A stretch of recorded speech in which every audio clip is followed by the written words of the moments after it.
ದಿವ್ಯ ಸನ್ನಿಧಾನದಲ್ಲಿ ನಿರಂತರ ನಡೀತಾ ಇರುವ ಜ್ಞಾನಯಜ್ಞದ ಅಂಗವಾಗಿ ಅನೇಕ ವಿದ್ವಾಂಸರು ಈ ಪುರುಷೋತ್ತಮ ಯಾಗದ ವಿಶೇಷ ಸಂಚಿಕೆಗಳನ್ನು ನೀಡ್ತಾ ಬಂದಿದ್ದಾರೆ. ಅದರ ಯಾದಿಯಲ್ಲಿ ಇವತ್ತು ನಾವು ನಿನ್ನೆಯಿಂದ ತಂತ್ರಸಾರ ಸಂಗ್ರಹದಲ್ಲಿ ಆಚಾರ್ಯರು ಕೊಟ್ಟಂತಹ ಅತ್ಯಂತ ಅಪೂರ್ವವಾದ ಕೃತಿ, ಅದರಲ್ಲಿ 3ನೇ ಅಧ್ಯಾಯ ಶಿಲ್ಪಾಧ್ಯಾಯ ಅಂತ ಹೆಸರು. ನಿನ್ನೆ ಉಪನ್ಯಾಸಕರು ಹೇಳ್ತಾ ಬಂದರು, ತುಂಬ ವಿಷಯಗಳಲ್ಲಿ ನಾನು ಪ್ರಧಾನವಾಗಿ ಗಮನ ಕೊಡಬೇಕಾದ ವಿಷಯಕ್ಕೆ ಹೆಚ್ಚು ಒತ್ತು ಕೊಡ್ತೇನೆ ಅಂತ. ಅದರಲ್ಲಿ ಬಂದ ವೈಶಿಷ್ಟ್ಯಗಳ ಜೊತೆಗೆ ನಾವು ಗಮನ ಹರಿಸಬೇಕಾದ ಮುಖ್ಯ ಅಂಶಗಳನ್ನು ವಿವರಿಸ್ತಾ ಇದ್ದರು. ಇವತ್ತೂ ಕೂಡ ಈ ಶಿಲ್ಪಾಧ್ಯಾಯದ ಚಿಂತನೆಯನ್ನು ಇದು ನಾಳೆ ತನಕ ಮುಂದುವರಿಯುತ್ತೆ. ಅವರಿಗೆ ಶ್ರೀಕೃಷ್ಣ ಮಠದ ಪರವಾಗಿ ಮತ್ತು ನಿಮ್ಮೆಲ್ಲರ ಪರವಾಗಿ ಮತ್ತೊಮ್ಮೆ ಕೃತಜ್ಞತಾಪೂರ್ವಕವಾದ ಸ್ವಾಗತವನ್ನು ಕೋರ್ತಾ ಶ್ರೀಯುತ ಸುಬ್ರಹ್ಮಣ್ಯ ಭಟ್ಟ ಅವಧಾನಿಗಳು ಈ ಕಾರ್ಯಕ್ರಮವನ್ನು ನಡೆಸಿಕೊಡಬೇಕು ಅಂತ ಕೇಳಿಕೊಳ್ತೇನೆ.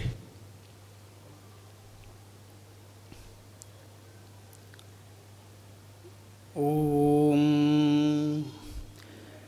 ಪ್ರತ್ಯಾದಿಷ್ಟ ಪುರಾತನ ಪ್ರಹರಣ ಗ್ರಾಮ ಕ್ಷಣಂ ಪಾಣಿಜೈಃ ಅವ್ಯಾತ್ರೀಣಿ ಜಗಂತ್ಯಕುಂಠ ಮಹಿಮಾ ವೈಕುಂಠ ಕಂಠೀರವಃ ಯತ್ ಪ್ರಾದುರ್ಭವನಾದವಂಧ್ಯ ಜಠರಾ ಯಾದೃಚ್ಛಿಕಾದ್ವೇಧಸಾಂ ಯಾಕಾಚಿತ್ ಸಹಸಾ ಮಹಾಸುರಗೃಹಸ್ಥೂಣಾ ಪಿತಾಮಹ್ಯಭೂತ್ ಹಿರಣ್ಯಕಶಿಪೋ ವಕ್ಷಃ ಪಾಟನಾತ್ ರಿಪುಭೀಷಣಂ ಪ್ರಹ್ಲಾದಾಹ್ಲಾದಕಂ ವಂದೇ ನರಸಿಂಹಂ ಮಮ ದೈವತಂ ಕೃಷ್ಣಂ ವಂದೇ ಮಂಥಪಾಶಧರಂ ದಿವ್ಯಾರ್ಭಗಾಕೃತಿಂ ಶಿಖಾಬಂಧತ್ರಯೋಪೇತಂ ಭೈಷ್ಮೀಮಧ್ವಕರಾರ್ಚ್ಯುತಂ ಅಭ್ರಮಂ ಭಂಗರಹಿತಂ ಅಜಡಂ ವಿಮಲಂ ಸದಾ ಆನಂದತೀರ್ಥಮತುಳಂ ಭಜೆ ತಾಪತ್ರಯಾಪಹಂ ಜೇತ್ಯಬ್ಜ ಭವೇಶೇಂದ್ರ ವಂಜಿತಃ ಕಮಲಾಪತಿ ಅನಂತಯುಭವಾನಂದ ಶಕ್ತಿಜ್ಞಾನಾದಿ ಸದ್ಗುಣಃ ವಿಧಿಂ ವಿಧಾಯ ಸರ್ಗಾದೌ ತೇನ ಪೃಷ್ಟೋಬ್ಜಲೋಚನಃ ಆಹ ದೇವೋ ರಮೋತ್ಸಂಗವಿಲಸತ್ ಪಾದಪಲ್ಲವಃ. ಶ್ರೀ ಗುರುಭ್ಯೋ ನಮಃ. ಪೂಜ್ಯ ಶ್ರೀಪಾದರನ್ನು ವಂದಿಸಿ ಎಲ್ಲ ಜಿಜ್ಞಾಸುಗಳನ್ನು ನಮಿಸಿ ತಂತ್ರಸಾರ ಸಂಗ್ರಹದ 3ನೇ ಅಧ್ಯಾಯದಲ್ಲಿ ಬರುವ ಶಿಲ್ಪಶಾಸ್ತ್ರ ಸಂಬಂಧಿತವಾದ ವಿಷಯಗಳ ಬಗ್ಗೆ ಮತ್ತು ಉಳಿದ ವಿಷಯಗಳ ಬಗ್ಗೆಯೂ ಸ್ವಲ್ಪ ಸ್ಥೂಲವಾಗಿ ನಿನ್ನೆ ದಿವಸ ಕೆಲವು ವಿಷಯಗಳನ್ನು ನಾವು ನೋಡಿಕೊಂಡಿದ್ದೇವೆ. ಇವತ್ತು ಮುಂದಿನ ಒಂದಷ್ಟು ವಿಷಯಗಳನ್ನು, ದೇವಾಲಯಕ್ಕೆ ಯೋಗ್ಯವಾದ ಸ್ಥಳ ಯಾವುದು, ಆ ಸ್ಥಳವನ್ನು ಹೇಗೆ ಪರಿಗ್ರಹ ಮಾಡಬೇಕು, ಅದರ ಲಕ್ಷಣಗಳನ್ನೆಲ್ಲ ಹೇಳಿದರು. ದೇವಾಲಯ ಇಷ್ಟು ಉದ್ದ ಇರಬೇಕು, ಇಷ್ಟು ಅಗಲ ಇರಬೇಕು ಅಂತ ಹೇಳುವಾಗ ಉದ್ದ ಅಗಲಗಳನ್ನು ಶಾಸ್ತ್ರೀಯವಾಗಿ ನಿಶ್ಚಯ ಮಾಡಲಿಕ್ಕೆ ಬೇಕಾಗುವಂತಹ ಮಾನೋಪಕರಣಗಳ ಬಗ್ಗೆ ಹೇಳಿದರು. ಇನ್ನು ಮುಂದೆ ದೇವಾಲಯ ನಿರ್ಮಾಣ ಆಗುತ್ತದೆ, ಆ ದೇವಾಲಯದ ಎತ್ತರ ಎಷ್ಟಿರಬೇಕು, ಅಗಲ ಎಷ್ಟಿರಬೇಕು, ದೇವಾಲಯ ಯಾವ ಆಕೃತಿಯಲ್ಲಿರಬೇಕು ಇತ್ಯಾದಿ ವಿಚಾರಗಳನ್ನು ಮತ್ತೆ ಮುಂದಿನ ಶ್ಲೋಕಗಳಲ್ಲಿ ಆಚಾರ್ಯರು ನಿರ್ದೇಶ ಮಾಡಿದ್ದಾರೆ. ಅದನ್ನು ಸ್ವಲ್ಪ ವಿವರವಾಗಿ ನೋಡುವ. ಮೊದಲಿಗೆ ದೇವಾಲಯ ಅಂತಂದರೆ ಏನು ಎನ್ನುವ ಬಗ್ಗೆ ಸ್ವಲ್ಪ ವಿಚಾರ ಮಾಡಿದರೆ, ಮನೆಯಲ್ಲಿ ನಾವು ಸಣ್ಣ ಅರ್ಚಾ ವಿಗ್ರಹವನ್ನು ಇಡುತ್ತೇವೆ. ಒಂದು ಮುಷ್ಟಿಯ ಒಳಗಿದ್ದೋ ಒಂದು 10-12 ಅಂಗುಲ, ಶಾಸ್ತ್ರ ಹೇಳುವಾಗ 12 ಅಂಗುಲಕ್ಕಿಂತ ಹೆಚ್ಚಿನ ಎತ್ತರದ ವಿಗ್ರಹಗಳನ್ನು ಮನೆಯಲ್ಲಿ ಆರಾಧನೆ ಮಾಡುವುದು ಬೇಡ ಅಂತ. ಯಾಕೆ ಅಂತಂದರೆ ಅದನ್ನು ಎತ್ತಲಿಕ್ಕೆ ಕಷ್ಟ ಆಗ್ತದೆ. ಅದನ್ನು ಪೂಜೆಗೋಸ್ಕರ ವಿನಿಯೋಗ ಮಾಡಲಿಕ್ಕೆ, ಪೂಜೆಗೋಸ್ಕರ ಅದನ್ನು ಬಳಸಿಕೊಳ್ಳಲಿಕ್ಕೆ ನಮಗೆ ಕಷ್ಟ ಆಗ್ತದೆ ಅನ್ನುವ ದೃಷ್ಟಿಯಿಂದ ಅದಕ್ಕಿಂತ ದೊಡ್ಡ ವಿಗ್ರಹಗಳು ಸ್ಥಿರವಾಗಿರುವಂಥದ್ದು ಲೇಸು. ಯಾಕೆ ಅಂತಂದರೆ ಎತ್ತಿದಾಗ ಅದು ಎಲ್ಲಿಯಾದರೂ ಬಿದ್ದು ಹೋಗಿ ಅದಕ್ಕೆ ತೊಂದರೆ ಆಗುವಂಥದ್ದು ಇತ್ಯಾದಿ ಆಗ್ತದೆ. ಆ ದೃಷ್ಟಿಯಿಂದ ಸಣ್ಣ ಸಣ್ಣ ವಿಗ್ರಹಗಳನ್ನು ಮನೆಯಲ್ಲಿಟ್ಟು ಆರಾಧನೆ ಮಾಡಿ ಅಂತ. ಹಾಗಾಗಿ ಮನೆಯಲ್ಲಿ ಸ್ಥಿರವಾದ ಪ್ರತಿಷ್ಠೆ ಅಂತ ಇರುವುದಿಲ್ಲ. ಛಲ ವಿಗ್ರಹಗಳನ್ನು ಆರಾಧನೆ ಮಾಡ್ತೇವೆ. ಆಗ ತಂತ್ರಸಾರದಲ್ಲಿ ಆಚಾರ್ಯರು ಪೂಜಾ ವಿಧಾನವನ್ನು ನಿರೂಪಣೆ ಮಾಡುವಾಗ ಪೀಠ ಪೂಜೆಯೆಲ್ಲ ಮಾಡಿದ ಮೇಲೆ ಅನಂತರ ಸ್ನಾನಕ್ಕೋಸ್ಕರ ದೇವರನ್ನು ಸ್ನಾನ ಮಂಟಪಕ್ಕೆ ತರಬೇಕು ಅಂತ ದೇವರನ್ನು ಎತ್ತಿ ಕೆಳಗಿಟ್ಟು ಅಭಿಷೇಕ ಇತ್ಯಾದಿಗಳನ್ನು ಮಾಡಲಿಕ್ಕಾಗ್ತದೆ. ಅದಕ್ಕೆ ಅನುಗುಣವಾಗಿ ಆ ವಿಧಾನ ನಿರೂಪಿತವಾಗಿದೆ. ಆದ್ದರಿಂದ ಮನೆಯಲ್ಲಿ ಸಣ್ಣ ಅರ್ಚಾ ವಿಗ್ರಹಗಳನ್ನಿಟ್ಟು ಪೂಜೆ ಮಾಡ್ತೇವೆ. ಆದರೆ ಆಲಯದಲ್ಲಿ ಹಾಗಾಗುವುದಿಲ್ಲ. ಆಲಯ ಎನ್ನುವಂಥದ್ದು ಅದು ಎಲ್ಲರಿಗೋಸ್ಕರ ಪ್ರತಿಷ್ಠೆ ಮಾಡಲ್ಪಟ್ಟದ್ದು, ಲೋಕಕ್ಕೋಸ್ಕರ ಪ್ರತಿಷ್ಠೆ ಮಾಡಲ್ಪಟ್ಟದ್ದು. ಹಾಗಾಗಿ ಅಲ್ಲಿ ಬರುವ ಭಕ್ತರಿಗೆ ಭಗವಂತನ ಪ್ರತೀಕ ಎನ್ನುವಂಥದ್ದು ತುಂಬ ಶುದ್ಧವಾಗಿ, ನಿರ್ಮಲವಾಗಿ, ಸುಂದರವಾಗಿ ಕಾಣಬೇಕು ಅಂತ. ಹಾಗಾಗಿ ಪ್ರತಿಮೆಯೂ ದೊಡ್ಡದಾಗಿರ್ತದೆ. ಪ್ರತಿಮೆ ದೊಡ್ಡದಾಗಿ ಇದ್ದ ಹಾಗೆ ಗರ್ಭಗೃಹದ ದ್ವಾರವೂ ದೊಡ್ಡದಾಗ್ತಾ ಬರ್ತದೆ. ಸಾಮಾನ್ಯ ನಿನ್ನೆ ಹೇಳಿದ ಹಾಗೆ ಪ್ರತಿಮಾದ್ಯರ್ಧಕಂ ದ್ವಾರಂ ಅಂತ ಪ್ರತಿಮೆಗಿಂತ 1.5 ಪಟ್ಟು ದೊಡ್ಡದಿರಬೇಕು ಅಂತ ದ್ವಾರದ ವಿವರವನ್ನು ಆಚಾರ್ಯರು ಕೊಟ್ಟಿದ್ದಾರೆ. ಹಾಗಾಗಿ ದ್ವಾರದ ಎತ್ತರವೂ ದೊಡ್ಡದಾಗ್ತಾ ಬರ್ತದೆ. ದ್ವಾರದ ಎತ್ತರ ದೊಡ್ಡದಾಗ್ತಾ ಬಂದ ಹಾಗೆ ಗರ್ಭಗೃಹದ ಅಂತರ್ಮಾನವೂ ದೊಡ್ಡದಾಗ್ತಾ ಬರ್ತದೆ. ಗರ್ಭಗೃಹದ ಒಳ ವಿಸ್ತಾರ ದೊಡ್ಡದಾಗ್ತಾ ಬಂದ ಹಾಗೆ ಆಲಯವೂ ದೊಡ್ಡದಾಗ್ತಾ ಬರ್ತದೆ. ಹಾಗಾಗಿ ಪ್ರತಿಮೆ ದೊಡ್ಡದಾದಷ್ಟು ಆಲಯವೂ ದೊಡ್ಡದಾಗ್ತಾ ಬರ್ತದೆ. ಆದರೆ ಇದೇ ನಿಯಮ ಅಲ್ಲ. ಕೆಲವು ಬಾರಿ ಇದಕ್ಕೆ ವೈರುಧ್ಯವೂ ಕಾಣಿಸ್ತದೆ. ಪ್ರತಿಮೆ ತುಂಬ ಸಣ್ಣದಿದ್ದರೂ ಕೂಡ ದೊಡ್ಡ ಆಲಯ ಇರುವುದುಂಟು. ಆದರೆ ಪ್ರತಿಮೆ ತುಂಬ ದೊಡ್ಡದಿದ್ದು ಸಣ್ಣ ಆಲಯ ಇರುವಂಥದ್ದು ತುಂಬ ಕಮ್ಮಿ. ಹಾಗಾಗಿ ಪ್ರತಿಮೆಯನ್ನು ನಿರ್ದೇಶ ಮಾಡುವಾಗ ಪ್ರತಿಮೆ ಇಷ್ಟು ಎತ್ತರ ಇರಬೇಕು ಅಂತ ಹೇಳಿದರೆ ಅದಕ್ಕನುಗುಣವಾಗಿ ಆಲಯವನ್ನೂ ಅಷ್ಟು ಎತ್ತರ ಮಾಡಿ ಕಟ್ಟಬೇಕು ಇತ್ಯಾದಿ ವಿಚಾರಗಳು ಶಿಲ್ಪಶಾಸ್ತ್ರದಲ್ಲಿ ತುಂಬ ಬಂದಿದ್ದಾವೆ. ಆಚಾರ್ಯರು ಅದನ್ನು ಕೂಡ ಇಟ್ಟುಕೊಂಡು ಅವರು ನಿರ್ದೇಶ ಮಾಡ್ತಾರೆ, ಈ ರೀತಿಯಲ್ಲಿ ಆಲಯವನ್ನು ನಿರ್ಮಾಣ ಮಾಡಬೇಕು ಅಂತ. ಅದಕ್ಕೋಸ್ಕರ ಮುಂದಿನ ವಿಚಾರಗಳನ್ನು ಅವರು ಹೇಳುವಂಥದ್ದು. ಹಾಗಾಗಿ ಆಲಯ ಅಂತಂದರೆ ಪ್ರತಿಮೆಯನ್ನು ರಕ್ಷಣೆ ಮಾಡಲಿಕ್ಕೆ ಇರುವಂತಹ ಒಂದು ಭದ್ರವಾದಂತಹ ನೆಲೆ ಅಂತ ಅರ್ಥ. ಸಾಮಾನ್ಯ ಅದರ ಸಾರ್ಥಕ್ಯ ಇರುವಂಥದ್ದು ಅಲ್ಲಿ ನಮಗೆ ಕಾಣುವಂಥದ್ದು. ಆದರೆ ಶಾಸ್ತ್ರ ಹೇಳ್ತದೆ ಕೇವಲ ಪ್ರತಿಮೆಯನ್ನು ರಕ್ಷಣೆ ಮಾಡಲಿಕ್ಕೆ ಮಾತ್ರ ಆಲಯ ಇರುವುದು ಅಂತಲ್ಲ. ಆಲಯ ಮತ್ತು ಪ್ರತಿಮೆಯ ಕಲ್ಪನೆಯ ಹಿಂದೆ ಒಂದು ಅದ್ಭುತವಾದ ವೇದಾಂತ ಉಂಟು. ನಮ್ಮ ಶರೀರವನ್ನು ನಾವು ಹೇಗೆ ಒಂದು ಆಲಯ ಅಂತ ಸ್ವೀಕಾರ ಮಾಡಿಕೊಳ್ತೇವೆ. ದೇಹೋ ದೇವಾಲಯ ಪ್ರೋಕ್ತಃ ಅಂತ ಒಂದು ಮಾತುಂಟು. ನಮ್ಮ ದೇಹವೇ ದೇವಾಲಯ ಅಂತ. ಅದನ್ನು ಮತ್ತೆ ಅರ್ವಾಚಿನ ವಚನಕಾರರವರೆಗೆ ಎಲ್ಲರೂ ಉಪಯೋಗ ಮಾಡಿಕೊಂಡಿದ್ದಾರೆ. ದೇಹ ಎನ್ನುವಂಥದ್ದು ದೇವಾಲಯ ಅಂತ. ಹಾಗಾಗಿ ದೇಹ ದೇವಾಲಯ ಆಗಬೇಕು ಅಂತಂದರೆ ದೇವಾಲಯಕ್ಕಿರುವ ಹಾಗೆ ನಮ್ಮ ದೇಹಕ್ಕೂ ಅಂಗಗಳಿರಬೇಕಲ್ವ ಅಂತ ಕೇಳಿದರೆ ಪ್ರಾಚೀನರು ತಿರುಗಿಸಿ ಹೇಳ್ತಾರೆ, ನಿಮ್ಮ ದೇಹದಲ್ಲಿ ಯಾವ ಅಂಗಗಳು ಉಂಟೋ ಅದೆಲ್ಲ ದೇವಾಲಯದಲ್ಲೂ ಉಂಟು ಅಂತ. ಹಾಗಾಗಿ ದೇವಾಲಯದಲ್ಲಿ ಯಾವ ಅಂಗಗಳು ಉಂಟೋ ದೇಹದಲ್ಲೂ ಉಂಟು ಅಂತ ಅರ್ಥ ಮಾಡಿಕೊಳ್ಳಿಕ್ಕೆ ಬರ್ತದೆ. ಈ ದೃಷ್ಟಿಯಿಂದ ದೇಹವನ್ನು ದೇವಾಲಯ ಅಂತ ಕಲ್ಪಿಸಿಕೊಳ್ಳುವುದಾದರೆ ಬಿಂಬ ಯಾವುದು, ಪ್ರಾಸಾದ ಯಾವುದು ಅಂತ ಪ್ರಶ್ನೆ. ಪ್ರಾಸಾದ ಅಂತಂದರೆ ದೇವಸ್ಥಾನ, ದೇವಾಲಯ. ಬಿಂಬ ಅಂತಂದರೆ ಒಳಗಿರುವಂಥ ಅರ್ಚಾ ವಿಗ್ರಹ ಯಾವುದು, ಪ್ರಾಸಾದ ಯಾವುದು ಅಂತ ಪ್ರಶ್ನೆ ಬಂದರೆ ಶಾಸ್ತ್ರ ಅದಕ್ಕೆ ಹೇಳುವಂಥದ್ದು, ದೇಹವನ್ನು ದೇವಾಲಯ ಅಂತ ಕಲ್ಪಿಸಿಕೊಂಡ್ರೆ ನಿಮ್ಮ ದೇಹ ಎನ್ನುವಂಥದ್ದು ಪ್ರಾಸಾದ, ಹೃದಯ ಎನ್ನುವಂಥದ್ದು ಗರ್ಭಗೃಹ, ಹೃದಯ ಪೀಠ ಎನ್ನುವಂಥದ್ದು ದೇವರ ಪೀಠ. ಅದರ ಮೇಲೆ ನೀವು ನಿರಂತರವಾಗಿ ಆರಾಧಿಸುವ ಚೈತನ್ಯ ಏನುಂಟು, ನಮ್ಮ ಆತ್ಮನ ಒಟ್ಟಿಗಿರುವ ಮತ್ತೊಂದು ಚೈತನ್ಯ ಪರಮಾತ್ಮ ಅಂತ ನಾವು ಕರೀತೇವೆ. ನಮ್ಮ ದೇಹದೊಳಗೆ ಆತ್ಮನಿದ್ದಾನೆ. ಆತ್ಮನ ಒಟ್ಟಿಗೆ ಆತ್ಮನನ್ನು ನಿಯಂತ್ರಣ ಮಾಡ್ತಾ ಪರಮಾತ್ಮ ಇದ್ದಾನೆ. ನಾರಾಯಣ ಉಪನಿಷತ್ತು ಅದನ್ನು ಹೇಳ್ತದೆ, ತಸ್ಯ ಶಿಖಾಯ ಮಧ್ಯೆ ಪರಮಾತ್ಮ ವ್ಯವಸ್ಥಿತಃ ಅಂತ.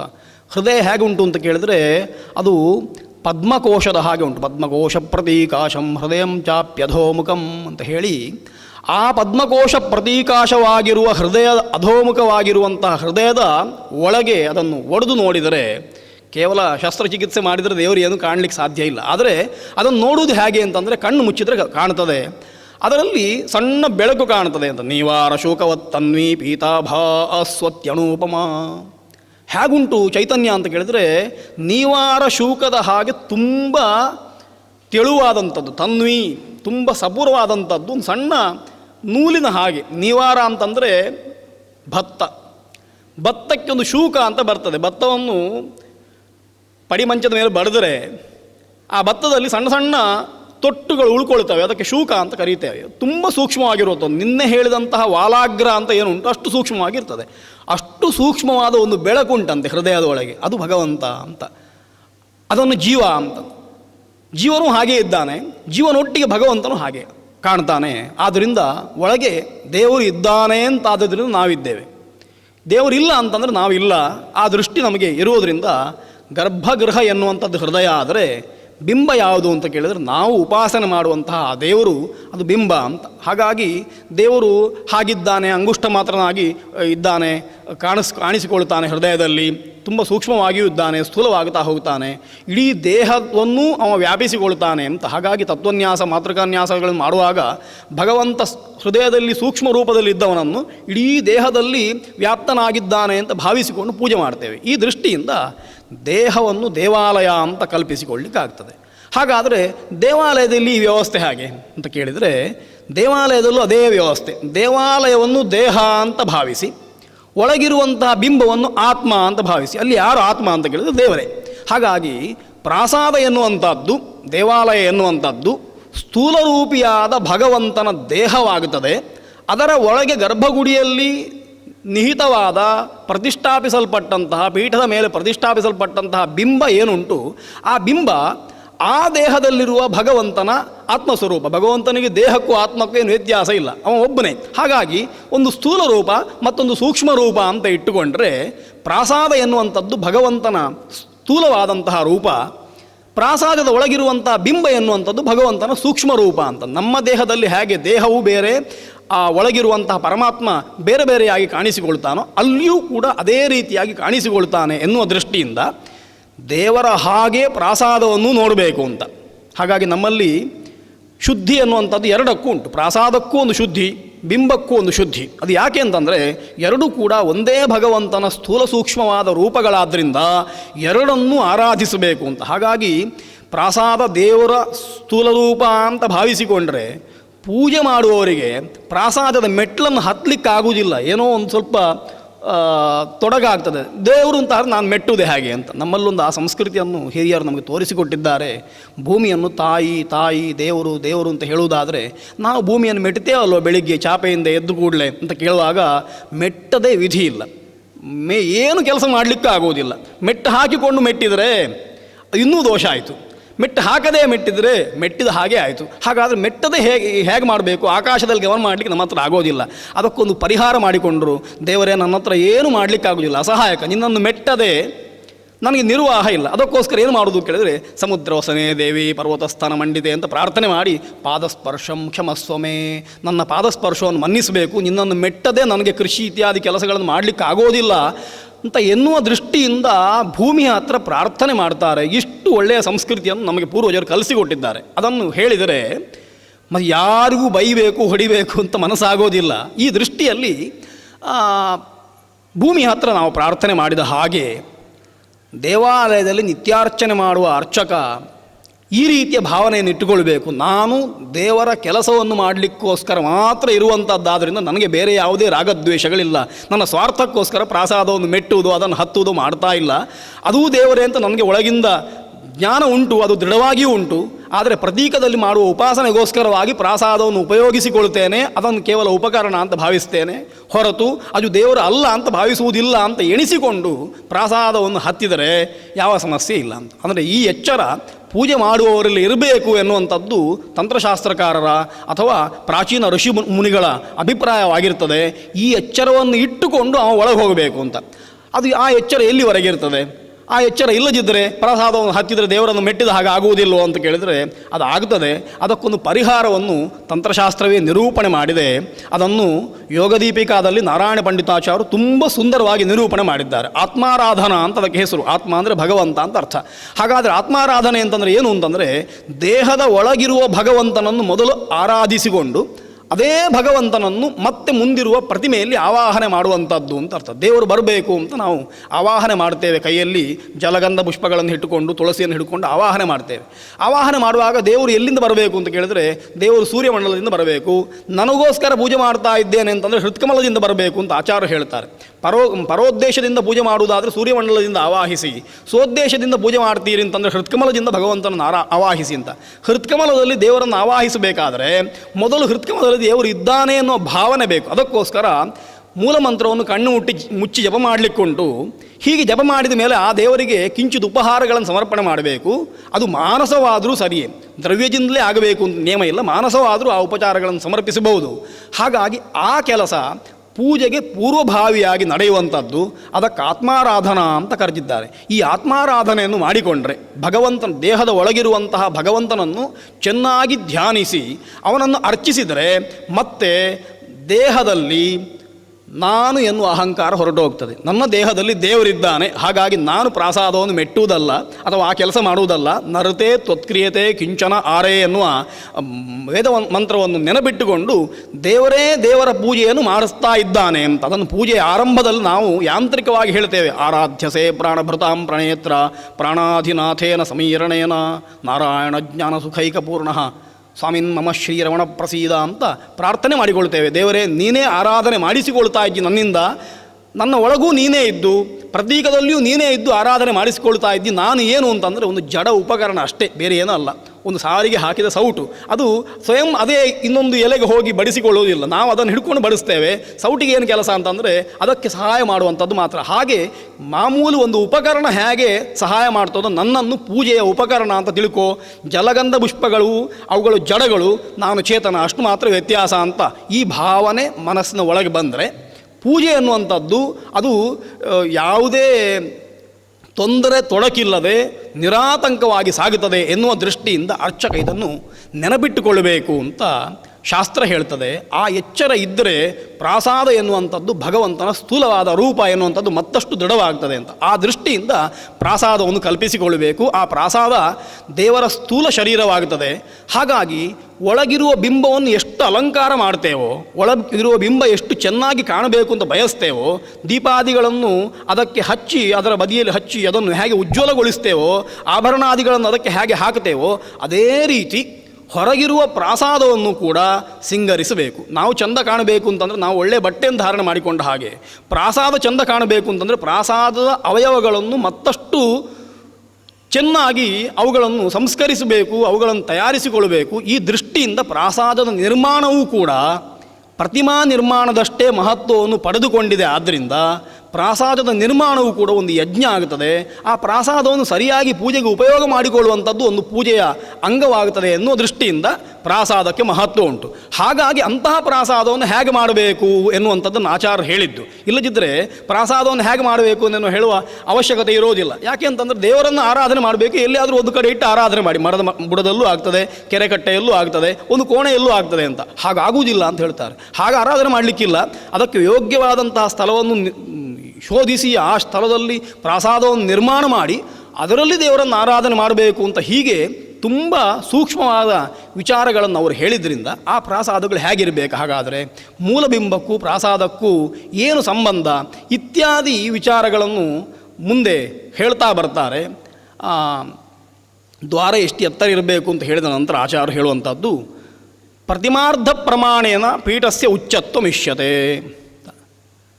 ಪ್ರಾಸಾದದ ಒಳಗೆ ಸ್ಥಾಪನೆ ಮಾಡುವ ಪೀಠ ಉಂಟು, ಅಲ್ಲಿಂದ ಆರಂಭ ಮಾಡ್ತಾರೆ. ಹಿಂದೆ ಪ್ರತಿಮೆಯನ್ನು ಪೂರ್ಣವಾಗಿ ಆಚಾರ್ಯರು ಹೇಳಿದ್ದಾರೆ, ಪ್ರತಿಮೆಯ ಎತ್ತರವನ್ನು. ನಾನು ಅದನ್ನು ಇವತ್ತಿನ ಕೊನೆಯ ಭಾಗದಲ್ಲಿ ಮತ್ತು ನಾಳೆ ಅದನ್ನು ಪೂರ್ಣವಾಗಿ ಹೇಳ್ತೇನೆ. ಹಾಗಾಗಿ ಪ್ರತಿಮೆ ಎಷ್ಟು ಎತ್ತರ ಇತ್ಯಾದಿ ವಿಚಾರಗಳನ್ನು ನಾವು ಈಗ ಆಲೋಚನೆ ಮಾಡುವುದಿಲ್ಲ. ಆದರೆ 96 ಅಂಗುಲದ ಪ್ರತಿಮೆ ಅಂತ ನಾವು ಎಣಿಸಿಕೊಂಡ್ರೆ, ಷಣ್ಣವತ್ತಿ ಅಂಗುಲವಾದ ಪ್ರತಿಮೆ ಅಂತ ಎಣಿಸಿಕೊಂಡ್ರೆ ಅದರ ಅರ್ಧ ಪ್ರಮಾಣದಷ್ಟು, ಪ್ರತಿಮೆಯ ಅರ್ಧ ಪ್ರಮಾಣದಷ್ಟು ಪೀಠದ ಎತ್ತರ ಇರಬೇಕು. ಸಾಮಾನ್ಯ ನಿಯಮ ಹೇಗೆ ಅಂತಂದರೆ, ಪೀಠದ ಅಗಲ ಎಷ್ಟು ಅಂತ ಕೇಳಿದರೆ ಪ್ರತಿಮೆ ಎಷ್ಟು ಎತ್ತರ ಇರ್ತದೋ ಅಷ್ಟು ಪೀಠದ ಅಗಲ.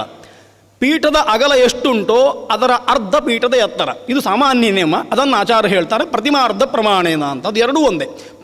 ಪೀಠದ ವಿಸ್ತಾರದ ಅರ್ಧದಷ್ಟು ಪೀಠದ ಎತ್ತರ ಅಂತ ಹೇಳಿದರು, ಪ್ರತಿಮೆಯ ಎತ್ತರದ ಅರ್ಧದಷ್ಟು ಪೀಠದ ಎತ್ತರ ಅಂತ ಹೇಳಿದರೂ ಕೂಡ ಅದು ಒಂದೇ ರೀತಿ ಆದದ್ರಿಂದ ಆ ಪೀಠವನ್ನು ಹಾಗೆ ರಚಿಸಬೇಕು ಅಂತ. ಪೀಠ ಅಂದರೆ ಏನು ಅಂತ ಕೇಳಿದರೆ, ಪ್ರತಿಮೆಯನ್ನು ಎರಡು ರೀತಿಯಲ್ಲಿ ಆರಾಧಿಸಬಹುದು. ಸಣ್ಣ ಸಣ್ಣ ಚಲಪ್ರತಿಮೆಗಳು ಅಂತಾದರೆ ಆ ಪ್ರತಿಮೆಯಲ್ಲೇ ಪೀಠ ಘಟಿತವಾಗಿರ್ತದೆ, ಪದ್ಮಪೀಠದ ಮೇಲೆ ಬಿಂಬ ನಿಂತಿರುವಂಥದ್ದು. ಅದನ್ನು ಇಡಲಿಕ್ಕೆ ಮರದ್ದೋ ಲೋಹದ್ದೋ ಕಲ್ಲಿನದ್ದೋ ಪೀಠ ಮಾಡಿ ಅದರ ಮೇಲೆ ಇಡಬಹುದು. ಅದು ಸ್ಥಿರ ಅಲ್ಲ, ಅದನ್ನು ಬೇಕಾದಾಗ ತೆಗೀಲಿಕ್ಕಾಗ್ತದೆ. ಈ ರೀತಿಯಲ್ಲಿ ಆಧಾರವಾಗಿ ಒಂದು ಪೀಠವನ್ನು ರಚಿಸಿ ಆ ಪೀಠದ ಮೇಲೆ ಪ್ರತಿಮೆಯನ್ನು ಇಟ್ಟು ಆರಾಧನೆ ಮಾಡುವ ಸಂಪ್ರದಾಯ ವ್ಯವಸ್ಥೆಗಳಿದ್ದಾವೆ. ಇನ್ನು ಕೆಲವು ಕಡೆಯಲ್ಲಿ ವಿಶೇಷವಾಗಿ ದೇವಾಲಯಗಳಲ್ಲಿ ಹೇಗಿರ್ತದೆ ಅಂತಂದರೆ, ಪೀಠಕ್ಕೂ ಪ್ರತಿಮೆಗೂ ಒಂದು ಬಾರಿ ಸಂಬಂಧ ಏರ್ಪಟ್ಟರೆ, ಅಂದರೆ ಪೀಠದಲ್ಲಿ ಪ್ರತಿಮೆಯನ್ನು ಒಂದು ಬಾರಿ ನಿಲ್ಲಿಸಿದರೆ ಮತ್ತೆ ಕಾರಣ ಇಲ್ಲದೆ ಅದನ್ನು ಎತ್ತುವ ಹಾಗಿಲ್ಲ. ಹಾಗಾಗಿ ಅದಕ್ಕೆ ಪ್ರತಿಷ್ಠಾ ಅಂತ ಕರೆಯುವಂಥದ್ದು. ನಿತ್ಯದಲ್ಲಿ ನಾವು ದೇವರ ಪೀಠದಲ್ಲಿ ದೇವರ ಮೂರ್ತಿಯನ್ನು ಇಟ್ಟು ತೆಗೆಯುವುದಕ್ಕೆ ಅದಕ್ಕೆ ಪ್ರತಿಷ್ಠಾ ಅಂತ ನಿಯಮ ಇಲ್ಲ. ಅದನ್ನು ಯಾವಾಗ ಬೇಕಾದ್ರೂ ಇಡ್ಬೋದು, ಅಭಿಷೇಕ ಕಾಲಕ್ಕೆ ತೆಗಿಬೋದು, ಅಲಂಕಾರ ಮಾಡಿ ಪುನಃ ಇಡ್ಬೋದು, ಹೀಗೆ. ಆದರೆ ದೇವಾಲಯದಲ್ಲಿ ಹಾಗಾಗುವುದಿಲ್ಲ. ಒಂದು ಬಾರಿ ಪೀಠದ ಗರ್ತದಲ್ಲಿ ಬಿಂಬಜ ನಾಳವನ್ನು ಸೇರಿಸಿ ಅದನ್ನು ಗಟ್ಟಿಯಾಗಿ ಕುಳಿತುಕೊಳ್ಳಿಸಿದರೆ, ಪ್ರತಿಷ್ಠಾ ಎನ್ನುವ ಶಬ್ದಕ್ಕೂ ಅದೇ ಅರ್ಥ, ಗಟ್ಟಿಯಾಗಿ ಕುಳ್ಳಿರಿಸಿಕೊಳ್ಳುವಂಥದ್ದು ಬಿಂಬವನ್ನು ಅಂತ. ಹಾಗೆ ಪ್ರತಿಷ್ಠೆ ಮಾಡಿದರೆ ಮತ್ತೆ ಆ ಬಿಂಬವನ್ನು ಅಲುಗಾಡಿಸಲಿಕ್ಕಿಲ್ಲ. ಅದಕ್ಕೋಸ್ಕರವಾಗಿ ಆ ಪೀಠ ಎನ್ನುವಂಥದ್ದು ದೃಢವಾಗಿ ಇರಬೇಕಾಗ್ತದೆ, ಬಿಂಬಕ್ಕೆ ಅನುಗುಣವಾಗಿರಬೇಕಾಗ್ತದೆ. ಆ ದೃಷ್ಟಿಯಿಂದ ಪೀಠದ ವ್ಯವಸ್ಥೆಯನ್ನು ಹೇಳಿದ್ದು. ಹಾಗಾಗಿ ಪೀಠ ಎನ್ನುವಂಥದ್ದು ಪ್ರತಿಮೆಯನ್ನು ರಕ್ಷಿಸುವ, ಪ್ರತಿಮೆಯನ್ನು ಆಧರಿಸುವಂತಹ ವಸ್ತು ಆಗಿರ್ತದೆ. ಹಾಗಾಗಿ ಪೀಠಕ್ಕೆ ಅಭಿಮಾನಿನಿ ಯಾರು ಅಂತ ಕೇಳಿದರೆ, ಒಂದು ರೂಪದಲ್ಲಿ ಭಗವಂತ, ಮತ್ತೊಂದು ರೂಪದಲ್ಲಿ ಭಗವಂತನ ಸಹಧರ್ಮಿಣಿಯಾದ ಶಕ್ತಿ ಅಂತ ಕರೆಯಲ್ಪಡುವ, ಮಾಯಾ ಅಂತ ಕರೆಯಲ್ಪಡುವ ಲಕ್ಷ್ಮೀದೇವಿ ಭಗವಂತನ ಸಾಮ್ರಾಜ್ಞಿ. ಆಕೆ ಪೀಠಕ್ಕೆ ಅಭಿಮಾನಿ ಆಗಿರುತ್ತಾಳೆ. ಹಾಗಾಗಿ ಅಂತಹ ಲಕ್ಷ್ಮ್ಯಾತ್ಮಕವಾದ ಪೀಠದಲ್ಲಿ ಪುರುಷ ಎನ್ನುವ ಸಂಕಲ್ಪದಿಂದ ಭಗವಂತನನ್ನು ಸ್ಥಾಪನೆ ಮಾಡಬೇಕು. ಹಾಗಾಗಿ ಪೀಠ ಎನ್ನುವಂಥದ್ದು ಈ ರೀತಿಯಲ್ಲಿ ನಿರೂಪಿತವಾಗ್ತದೆ. ಈ ಪೀಠ ಗರ್ಭಗೃಹದ ಮಧ್ಯದಲ್ಲಿ ಪೀಠವನ್ನು ಸ್ಥಾಪಿಸಿದ ಮೇಲೆ ಅದಕ್ಕೆ ಸರಿಯಾಗಿ ಪ್ರಾಸಾದವನ್ನು ನಿರ್ಮಾಣ ಮಾಡಬೇಕು. ಆ ಪೀಠವನ್ನು ಯಾವುದು ಹೊತ್ತುಕೊಳ್ತದೆ ಅಂತ ಕೇಳಿದರೆ, ಪೀಠದ ಅಡಿಯಲ್ಲಿರುವಂತಹ ಶಿಲೆಗೆ ಪಿಂಡಿಕಾ ಅಂತ ಹೆಸರು. ಆ ಪಿಂಡಿಕಾ 2-3 ರೀತಿಯಲ್ಲಿರ್ತದೆ. ಕೆಲವು ಬಾರಿ ಪೂರ್ಣವಾಗಿ ಗರ್ಭಗೃಹಕ್ಕೆ ಹಾಸಿರುವ ಹಾಗೆ ಪಿಂಡಿಕಾ ಇರಬಹುದು, ಅಥವಾ ಕೆಲವು ಬಾರಿ ಪೀಠದ ಒಳಗೆ ನಾಳ ಅಂತ ಏನು ಕರೀತೇವೆ, ಬಿಂಬದ ಪದ್ಮಪೀಠಕ್ಕಿಂತ ಕೆಳಗಿರುವಂತಹ ಭಾಗಕ್ಕೆ ನಾಳ ಅಂತ ಕರೆಯುವಂಥದ್ದು, ಅದು ಪೀಠದ ಎತ್ತರದಷ್ಟೋ ಅಥವಾ ಅದಕ್ಕಿಂತ ಸ್ವಲ್ಪ ಸಣ್ಣದೋ ಇರಬಹುದು. ಅಂತಹ ನಾಳ ಪೀಠದ ಒಳಗೆ ಮಾಡಿರುವಂತಹ ಚತುರಶ್ರಾಕಾರವಾದ ರಂಧ್ರದ ಒಳಗೆ ಹೋಗುತ್ತದೆ. ಹೋದಾಗ ಅದಕ್ಕೆ ಅಡಿಯಲ್ಲಿ ಆಧಾರವಾಗಿ ಪೀಠ ಇರೋದಿಲ್ಲ, ಪೀಠ ಹೊರಬದಿಯಲ್ಲಿ ಆಧಾರವಾಗಿರ್ತದೆ. ಬಿಂಬದ ಅಡಿಭಾಗದಲ್ಲಿ, ನಾಳದ ಅಡಿಭಾಗದಲ್ಲಿ ಆಧಾರವಾಗಿರುವಂಥದ್ದಕ್ಕೆ ನಪುಂಸಕ ಶಿಲೆ, ಬ್ರಹ್ಮಶಿಲೆ ಅಥವಾ ಪಿಂಡಿಕಾ ಅಂತ ಕರೀತಾರೆ. ಆಚಾರ್ಯಲ್ಲಿ ಪಿಂಡಿಕಾ ಎನ್ನುವ ಶಬ್ದವನ್ನು ಇಟ್ಟುಕೊಂಡಿದ್ದಾರೆ. ಈ 3 ಶಬ್ದಗಳು ಕೂಡ ಬಳಕೆಯಲ್ಲುಂಟು. ಪಿಂಡಿಕಾ ಎನ್ನುವಂಥದ್ದು ಹೇಗೆ ಅಂತಂದರೆ, ಪೀಠದ ಒಳಭಾಗದಿಂದ ಬಿಂಬದ ನಾಳಕ್ಕೆ ಬಲವನ್ನು ಕೊಡುವ, ನಾಳದ ಅಡಿಯಲ್ಲಿದ್ದು ಅದನ್ನು ಎತ್ತಿ ಹಿಡಿಯುವಂಥ ಒಂದು ಸಾಧನ. ಹಾಗಾಗಿ ಪಿಂಡಿಕೆಯನ್ನು ಹೇಗೆ ಮಾಡಬೇಕು ಅಂತ ಆಚಾರ್ಯ ಹೇಳ್ತಾರೆ. ಉನ್ನತಿ ಪಿಂಡಿಕಾಯಾಸ್ತತ್ ಚತುರಂಗುಲಮಾನತಃ ತ್ರಿಯಂಗುಲಂ ದ್ವ್ಯಂಗುಲಂ ವಾಪಿ ಗೃಹಾಂತಃ ಪ್ರತಿಮಾಸಮಂ ಊರ್ಧ್ವಂ ಪರ್ಯಕ್ಷ ಕ್ರಮಶಃ ಉಚ್ಚತ್ವಂ ಮಧ್ಯತಃ ಸ್ಮೃತಂ. ಪಿಂಡಿಕೆ ಹೇಗಿರಬೇಕು ಅಂತಂದರೆ 4 ಅಂಗುಲ ದಪ್ಪವಾಗಿ ಇರುವಂತಹ ಪಿಂಡಿಕೆಯನ್ನು ಮಾಡಬೇಕು. ಪಿಂಡಿಕೆಯ ವಿಸ್ತಾರಾದಿಗಳನ್ನು ಮುಂದೆ ನಾಳ ಎಷ್ಟು ಬರ್ತದೋ ಅದಕ್ಕಿಂತ ಸ್ವಲ್ಪ ಈಶತ್ ಅದು ವಿಸ್ತೃತವಾಗಿರ್ತದೆ ಅಂತ ಆ ರೀತಿಯಲ್ಲಿ ಪಿಂಡಿಕೆಯನ್ನು ಮಾಡಬೇಕು. ಹೀಗೆ ಬಿಂಬ, ಪೀಠ, ಪಿಂಡಿಕೆಯನ್ನು ಹೇಳಿದ್ದಾರೆ. ಅದಾದ ಮೇಲೆ ಮತ್ತೆ ಒಳಗಿನ ಗರ್ಭಗೃಹದ ಮಾನವನ್ನು ಹೇಳ್ತಾರೆ. ಗರ್ಭಗೃಹದ ಒಳಗೆ ಮೇಲೆ ಮತ್ತು ಸುತ್ತಲೂ ಬಿಂಬ ಎಷ್ಟು ಎತ್ತರ ಉಂಟೋ ಕನಿಷ್ಠ ಅಷ್ಟು ಅಗಲ ಇರಬೇಕು. ಯಾಕೆ ಅಂತಂದರೆ ಪೀಠ ಎನ್ನುವಂಥದ್ದು ಗರ್ಭಗೃಹದ ಒಳಗಿನ ಗೋಡೆಗಳಿಗೆ ತಾಗಲಿಕ್ಕಿಲ್ಲ, ಅದು ಪ್ರತ್ಯೇಕವಾಗಿರಬೇಕು. ಒಂದು ಬಾರಿ ಅರ್ಚಕನಿಗೆ ಪ್ರದಕ್ಷಿಣೆ ಬರುವ ಹಾಗೆ ಅಲಂಕಾರಾದಿಗಳಿಗೋ ಅಭಿಷೇಕಾದಿಗಳಿಗೋ ಸ್ವಚ್ಛ ಮಾಡಲಿಕ್ಕೋ ಇತ್ಯಾದಿಗಳಿಗೆ ಆತ ಬಿಂಬಕ್ಕೆ ಒಂದು ಬಾರಿ ಪರಿಕ್ರಮ ಹಾಕುವಷ್ಟು ಸ್ಥಳಾವಕಾಶ ಬೇಕಾಗ್ತದೆ. ತುಂಬ ಸಣ್ಣದಾಗಿ ಗರ್ಭಗೃಹವನ್ನು ಮಾಡಲಿಕ್ಕೆ ಬರುವುದಿಲ್ಲ. ಆದರೆ ಅಷ್ಟಿಡಬೇಕು ಅಂತ. ಎಷ್ಟಿಡಬೇಕು ಕೇಳಿದರೆ, ಕನಿಷ್ಠ ಪೀಠದ ಬಿಂಬದ ಎತ್ತರ ಎಷ್ಟುಂಟು ಅಷ್ಟು ಎತ್ತರ 4 ಬದಿಯಲ್ಲೂ ಇರಬೇಕು. ಅಷ್ಟೇ ಅಲ್ಲ, ಮೇಲೂ ಇರಬೇಕು ಅಂತ. ಊರ್ಧ್ವಂ ಪರ್ಯಕ್ಷ ಕ್ರಮಶಃ ಉಚ್ಚತ್ವಂ ಮಧ್ಯತಃ ಸ್ಮೃತಂ. ಮೇಲೂ ಕೂಡ ಬಿಂಬದಷ್ಟೇ ಎತ್ತರ ಖಾಲಿ ಇರಬೇಕು ಅಂತ ಅರ್ಥ. ಆಮೇಲೆ ಅದರ ಮೇಲೆ ಛದ ಇರುವಂಥದ್ದು. ಈ ರೀತಿಯಲ್ಲಿ ಗರ್ಭಗೃಹವನ್ನು ಮಾಡಬೇಕು ಅಂತ. ತುಂಬ ಸಣ್ಣದು ಅಂತ ಕಾಣುತ್ತದೆ, ದ್ವಾರವು ಸಣ್ಣದು ಅಂತ ಕಾಣುತ್ತದೆ ಅಂತ. ಹಳೆಯ ದೇವಸ್ಥಾನಗಳನ್ನು ನೋಡಿದರೆ ಸಣ್ಣ ಗರ್ಭಗೃಹ, ಒಳಗೆ ದೇವು ಮಾತ್ರ ಕಾಣ್ತಾರೆ, ಯಾರು ಪೂಜೆ ಮಾಡ್ತಾ ಇದ್ದಾರಂತೂ ಕಾಣುವುದಿಲ್ಲ. ಪೂಜೆ ಮಾಡುವಾಗ ಕೈ ಮಾತ್ರ ಹೊರಗೆ ಕಾಣ್ತದೆ ಅಷ್ಟೇ, ಬೇರೆ ಯಾವುದು ಕಾಣುವುದಿಲ್ಲ. ಯಾಕೆ ಹೀಗೆ ಮಾಡಿದ್ದಾರೆ ಅಂತ ಕೇಳಿದರೆ, ಗರ್ಭಗೃಹದ ರಚನೆಯ ಹಿಂದೆ ಬೇರೊಂದು ಉದ್ದೇಶ ಉಂಟು ಪ್ರಾಚೀನರಿಗೆ. ಗರ್ಭಗೃಹ ನಾನು ಹೇಳಿದೆ ಅಲ್ವಾ, ಪ್ರಾಸಾದ ಎನ್ನುವಂಥದ್ದು ದೇವರ ಸ್ಥೂಲ ರೂಪ ಅಂತ. ಗರ್ಭಗೃಹ ಎನ್ನುವಂಥದ್ದು ದೇವರ ಉದರ ಇದ್ದ ಹಾಗೆ. ಒಂದು ಸ್ತ್ರೀಯ ಗರ್ಭಾಶಯ ಹೇಗಿರುತ್ತದೋ ಅದೇ ರೀತಿಯಲ್ಲಿ ಗರ್ಭಗೃಹವನ್ನು ಕಲ್ಪಿಸಿಕೊಂಡಿದ್ದಾರೆ ಪ್ರಾಚೀನರು. ಅದರೊಳಗಿರುವ ಮಗುವಿನ ಹಾಗೆ ಬಿಂಬವನ್ನು ಕಲ್ಪಿಸಿಕೊಂಡಿದ್ದಾರೆ. ಹಾಗಾಗಿ ಗರ್ಭಗೃಹಕ್ಕೆ ಒಂದೇ ದ್ವಾರ. ಗರ್ಭಗೃಹ ತುಂಬ ಸಣ್ಣದು. ಗರ್ಭಗೃಹ ಬಿಂಬವನ್ನು ರಕ್ಷಿಸಿಕೊಳ್ಳಲಿಕ್ಕೆ ಬೇಕಾಗುವ ವ್ಯವಸ್ಥೆಗಳನ್ನು ಹೊಂದಿಕೊಳ್ಳಬೇಕು. ಅದಕ್ಕೋಸ್ಕರ ಶಾಸ್ತ್ರಾಂತರದಲ್ಲಿ ಹೇಳ್ತಾರೆ ಗರ್ಭಗೃಹವನ್ನು ಹೇಗೆ ಮಾಡಬೇಕು ಅಂತಂದರೆ, ದ್ವಾರಾರ್ಧತಃ ಕದಲಿಕಾಕರಣೇನ ಗರ್ಭಕುಡ್ಯಂ ಕ್ರಮಾನ್ಮುಕಲಯೇತ್ ಅಥವಾ ಶಿಲಾದ್ಯೈ ದ್ವಾರೋರ್ಧ ತೋಷ್ಟಪುಟ ಚಾರುಲಸತ್ತರಂಗ ಗರ್ಭಾರ್ಧ ತುಂಗಂ ಅಪಿಧಾನ ಶಿಲಾಭಿರಾಮಂ ಅಂತ. ಇಲ್ಲಿ ಗರ್ಭಾರ್ಧ ತುಂಗಂ ಅಂತ ಹೇಳಿದ್ದನ್ನು ಆಚಾರ್ಯ ಹೇಳ್ತಾರೆ. ಬಿಂಬದಕ್ಕಿಂತ ಮೇಲೆ ಬಿಂಬದಷ್ಟು ಎತ್ತರ ಜಾಗ ಬಿಡಿ ಅಂತ. ಅದು ಯಾಕೆ ಅಂತಂದರೆ, ಅದು ಕ್ರಮವಾಗಿ ಹೀಗೆ ಮುಕುಲಾಕಾರವಾಗಿ ಗರ್ಭಗೃಹ ರೂಪಿತಗೊಳ್ತದೆ. ಅಥವಾ ಮೇಲೆ ಶಿಲೆಯಿಂದ ಅಷ್ಟಚ್ಛದ 4 ಪಟ್ಟಿಯನ್ನು 8 ಪಟ್ಟಿಗಳನ್ನು ಅಥವಾ 5, 3 ಈ ರೀತಿಯ ಪ್ರಸ್ತರಗಳನ್ನು ಹಾಕಿ ಕರ್ಣಮುಚ್ಚಿಗೆ ಅಂತ ನಮ್ಮ ಭಾಷೆಯಲ್ಲಿ ನಾವು ಕರೀತೇವೆ. ಅಂತಹ ಕರ್ಣಮುಚ್ಚಿಗೆಯನ್ನು ನವರಂಗ ಅಂತ ಅದನ್ನು ಉತ್ತರ ಕರ್ನಾಟಕದ ಶಿಲ್ಪದ ವ್ಯವಸ್ಥೆಯಲ್ಲಿ ಅದನ್ನು ಕರೀತಾರೆ. ಅಂತಹ ನವರಂಗವನ್ನು ನಾವು ಮಾಡ್ತೇವೆ. ವಸ್ತುತಃ ನವರಂಗ ಎನ್ನುವಂಥದ್ದು ಅದಕ್ಕೆ ಪಾರಿಭಾಷಿಕವಾಗಿ ಬಂದ ಶಬ್ದವಾದರೂ ಕೂಡ ಸಾರ್ಥಕವಾಗಿ ನವರಂಗ ಅಂತಂದರೆ ಮೇಲಿನ ಛದಿಯನ್ನು 9 ಕೋಷ್ಟಗಳಾಗಿ ವಿಭಾಗ ಮಾಡಿದರೆ ಆ ವಿಭಾಗಕ್ಕೆ ನವರಂಗ ಅಂತ ಕರೆಯುವಂಥದ್ದು. ಆ ವಿಭಾಗಕ್ಕೆ ನವರಂಗ ಅಂತ ಕರೆಯುವಂಥದ್ದು. ಹಾಗಾಗಿ ಆ ನವರಂಗವನ್ನು ಮಾಡಬೇಕು. ಅದು ಬಿಂಬದ ಮೇಲೆ ಬಿಂಬದಷ್ಟು ಎತ್ತರದಲ್ಲಿರ್ತದೆ ಅಂತ, ಅದಕ್ಕಿಂತ ಹೆಚ್ಚಿನ ಎತ್ತರದ ಅವಶ್ಯಕತೆ ಇರೋದಿಲ್ಲ ಎನ್ನುವ ದೃಷ್ಟಿಯಿಂದ ಆಚಾರ್ಯರು ಅದನ್ನು ಹೇಳ್ತಾರೆ. ಹಾಗಾಗಿ ಒಂದು ಸ್ತ್ರೀಯ ಗರ್ಭಾಶಯ ಹೇಗುಂಟೋ ಅದೇ ರೀತಿಯಲ್ಲಿ, ಅಂದರೆ ಒಂದು ಮಗುವನ್ನು ಅದಕ್ಕೆ ಬಾಹ್ಯ ತೊಂದರೆಗಳು ಏನೂ ಬರದ ಹಾಗೆ ರಕ್ಷಣೆ ಮಾಡಿಕೊಳ್ಳಲಿಕ್ಕೆ ದೇವರು ಹೇಗೆ ಅದನ್ನು ರೂಪಿಸಿದ್ದಾನೆ, ಅದರ ಸುತ್ತ ಒಂದು ಉಲ್ಬವನ್ನು ರೂಪಿಸಿದ್ದಾನೆ, ಆ ಎಲ್ಲ ವ್ಯವಸ್ಥೆಗಳು ಗರ್ಭಗೃಹದಲ್ಲಿ ಬೇಕು ಎನ್ನುವ ದೃಷ್ಟಿಯಿಂದ ಗರ್ಭಗೃಹವನ್ನು ಹಾಗೆ ರೂಪಿಸಿದ್ದಾರೆ. ಅದಕ್ಕೋಸ್ಕರ ಅದಕ್ಕೆ ಗರ್ಭಗೃಹ ಅಂತಲೇ ಕರೆಯುವಂಥದ್ದು.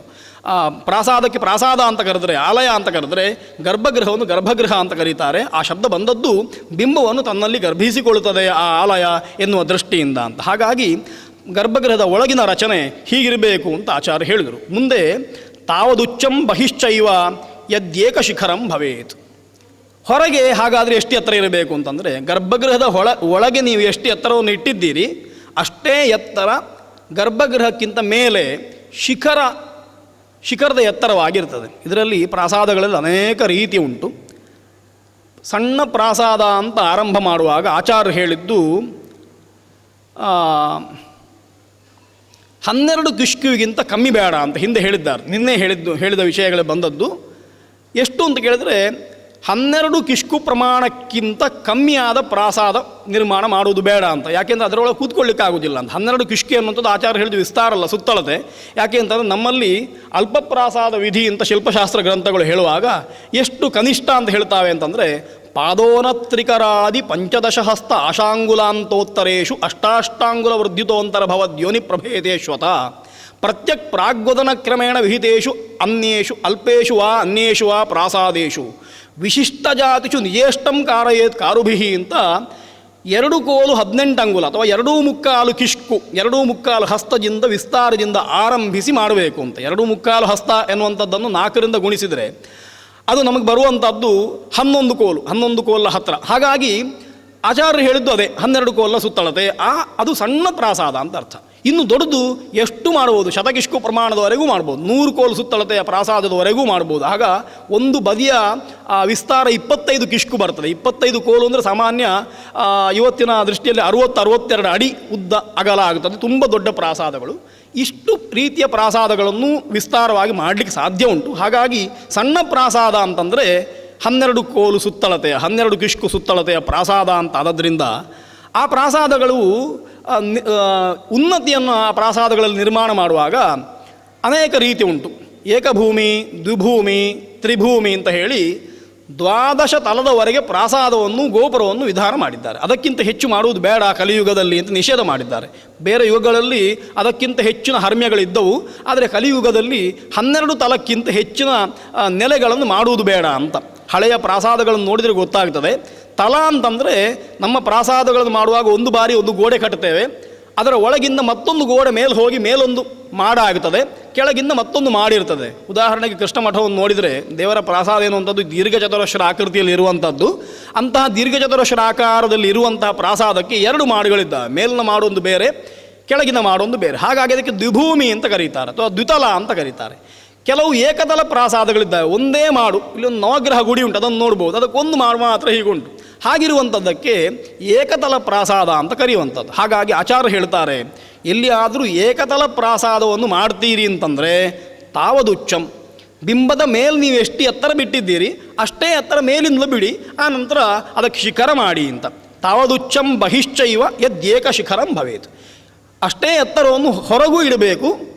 ಯಾವಾಗ ಅಂದರೆ ಯದಿ ಏಕಶಿಖರಂ ಭವೇತ್, ಒಂದೇ ಶಿಖರ ಮಾಡ್ತೀರಿ ಅಂತಂದರೆ, ಏಕತಲ ಮಾಡ್ತೀರಿ ಅಂತಂದರೆ ಹಾಗೆ ಮಾಡಬಹುದು ಅಂತ ನಿರ್ದೇಶ ಮಾಡಿದ್ದಾರೆ. ಇನ್ನು ಮುಂದೆ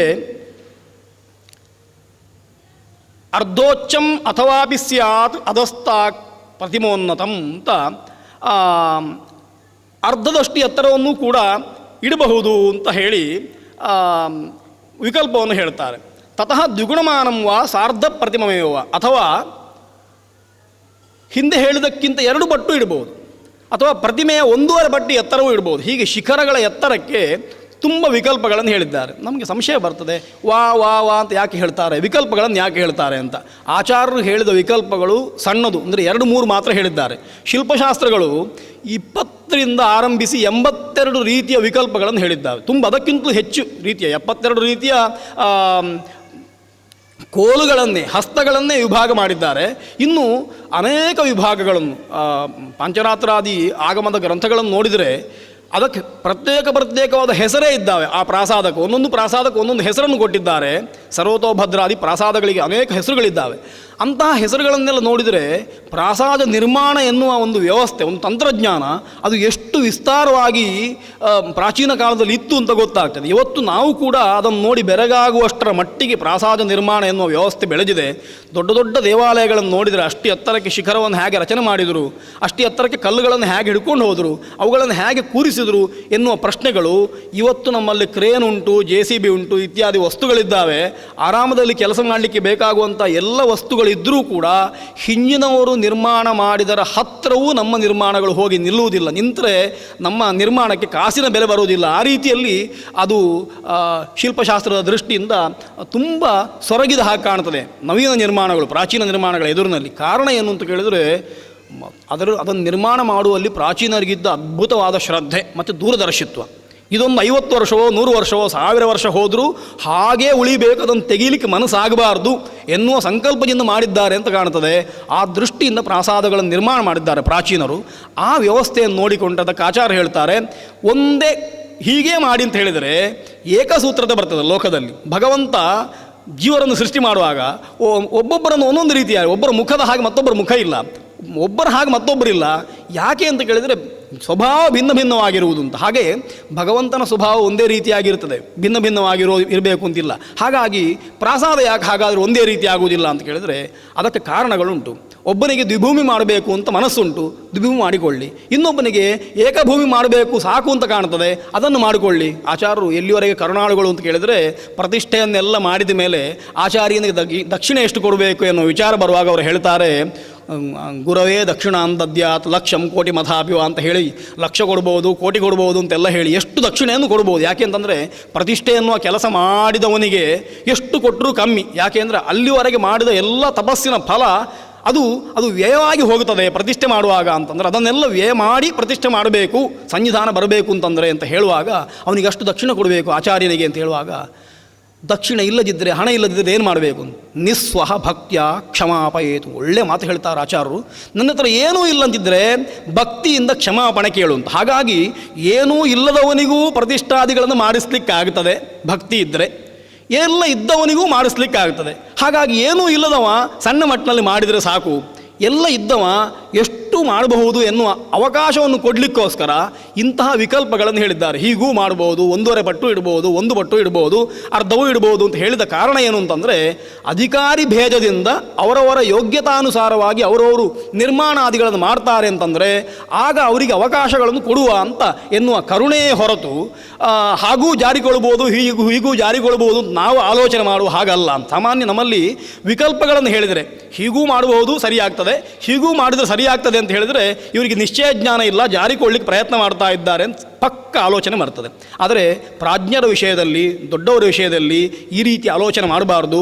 ಅವರು ವಿಕಲ್ಪಗಳನ್ನು ಕೊಟ್ಟಿದ್ದಾರೆ ಅಂತಂದರೆ ಏನಾದರೂ ಮಾಡಿ ನಿರ್ಮಾಣ ಮಾಡಿ ನಿಮಗೆ 2-3 ಮಾರ್ಗ ಹೇಳಿಕೊಡ್ತೇನೆ ಎನ್ನುವ ಕರುಣೆ ಅದು ಇದರ ಹಿಂದೆ ಉಂಟು ಅಂತ ಆಲೋಚನೆ ಮಾಡಿಕೊಳ್ಬೇಕು. ಆ ದೃಷ್ಟಿಯಿಂದ ಆ ವಿಕಲ್ಪಗಳಿಗೆ ಅರ್ಥ ಮಾಡಬೇಕು ಅಂತ ನಮಗೆ ಗೊತ್ತಾಗ್ತದೆ.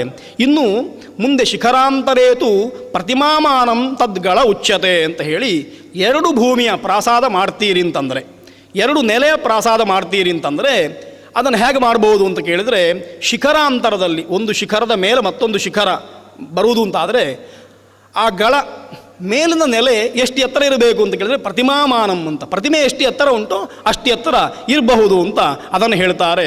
ಸತ್ರಿಪಾದಂ ತದರ್ಧಂ ವಾ ತದದ್ಯರ್ಧಮಥಾಪಿ ವಾ ಅಂತ ಹೇಳಿ, ಅಥವಾ ಪ್ರತಿಮೆಯ ಮುಕ್ಕಾಲು 3/4 ಅಂಶದಲ್ಲಿ ಮಾಡಬಹುದು, ಅಥವಾ ತದರ್ಧಂ ವಾ ಪ್ರತಿಮೆಯ ಅರ್ಧ ಎತ್ತರದಲ್ಲಿ ಮಾಡಬಹುದು, ಅಥವಾ ಅದ್ಯರ್ಥಂ ಪ್ರತಿಮೆ 1.5 ಪಟ್ಟಿ ಎತ್ತರವನ್ನು ಕೂಡ ಗಳವನ್ನು ಮಾಡಬಹುದು ಅಂತ ಹೇಳಿದ್ದಾರೆ. ಇನ್ನು ಪ್ರಾಸಾದಗಳ ವಿಧಿಗಳನ್ನು ಹೇಳಿದ್ದಾರೆ. ಬೇರೆ ಶಾಸ್ತ್ರ ಗ್ರಂಥಗಳು ತುಂಬ ವಿಸ್ತಾರವಾಗಿ ಪ್ರಾಸಾದ ನಿರ್ಮಾಣವನ್ನು ಅದರ ಒಂದೊಂದು ಅಂಗವನ್ನು ಪರಿಚಯ ಮಾಡಿಕೊಟ್ಟಿದ್ದಾವೆ. ಹಾಗಾಗಿ ಆ ವಿಷಯದಲ್ಲಿ ತರ್ಕ ಇಲ್ಲ, ಆ ವಿಷಯದಲ್ಲಿ ಆಚಾರ್ಯರಿಗೆ ಸಮ್ಮತಿ ಉಂಟು ಅಂತ ಅರ್ಥ. ಅವರು ಅದನ್ನು ಹೇಳಲಿಲ್ಲ ಅಂತಂದರೆ ಏನರ್ಥ ಅಂದರೆ ಅದನ್ನು ಬೇರೆ ಕಡೆ ನಿಮಗೆ ನೋಡಿಕೊಳ್ಬಹುದು. ಆ ವಿಚಾರಗಳಿಲ್ಲ. ಪಾದುಕೆ, ಜಗತಿ, ಗಳ, ಪಡಿ, ಕುಮುದ, ವೇದಿಕೆ, ಭಿತ್ತಿಸ್ತಂಭಗಳು, ಅದರಲ್ಲಿ ಮಾಡುವಂತಹ ದ್ವಾರ, ಭಿತ್ಯಲಂಕಾರಗಳು ಅಂತ ಹೇಳುವಂತಹ ಜಾಲಕ, ಪಂಜರ, ಶಾಲ, ಕೂಟ, ನಾಸಿಕ ಇತ್ಯಾದಿ ಪಾರಿಭಾಷಿಕವಾಗಿ ತುಂಬ ಅಲಂಕಾರಗಳನ್ನು ಮಾಡಲಿಕ್ಕುಂಟು. ಅಂತಹ ಎಲ್ಲ ಅಲಂಕಾರಗಳನ್ನು ಬೇರೆ ಶಾಸ್ತ್ರ ಗ್ರಂಥಗಳನ್ನು ನೋಡಿಕೊಂಡು ಮಾಡಿ, ಯಾಕೆಂತಂದರೆ ಅದೆಲ್ಲ ಪ್ರಸಿದ್ಧವಾಗಿವೆ, ಅದನ್ನು ನಾನು ಹೇಳಬೇಕಾದ ಅವಶ್ಯಕತೆ ಇಲ್ಲ ಅಂತ ಹೇಳದೇ ಬಿಟ್ಟಿದ್ದಾರೆ. ಹೇಳಬೇಕಾದ್ದನ್ನು ಹೇಳಿದ್ದಾರೆ. ಮುಂದವರು ಹೇಳ್ತಾರೆ ಪ್ರಾಸಾದದ ವಿಧಿಗಳು, ಪ್ರಾಸಾದದ ಜಾತಿಗಳನ್ನು ಹೇಳ್ತಾರೆ. ಅನೇಕ ರೀತಿಯ ಪ್ರಾಸಾದಗಳನ್ನು ಮಾಡ್ಬೋದು. ಅದು ಹೇಗೆ ಮಾಡ್ಬೋದು ಅಂತಂದರೆ ವರ್ತುಲಂ ಪದ್ಮಸದೃಶಂ ಹಸ್ತಿಪೃಷ್ಠ ಸಮಂ ತಥಾ ಚತುರಶ್ರಂ ಚ ಅಷ್ಟಕೋಣಂ ವಿಮಾನಂ ಪರಿಕೀರ್ತಿತಂ. ವೃತ್ತಾಕಾರದಲ್ಲಿ ದೇವಾಲಯವನ್ನು ಮಾಡಲಿಕ್ಕಾಗ್ತದೆ. ಪದ್ಮದ ಆಕಾರದಲ್ಲಿ, ಪದ್ಮದ ದಳಾಕಾರದಲ್ಲಿ ದೇವಾಲಯವನ್ನು ಮಾಡಲಿಕ್ಕಾಗ್ತದೆ.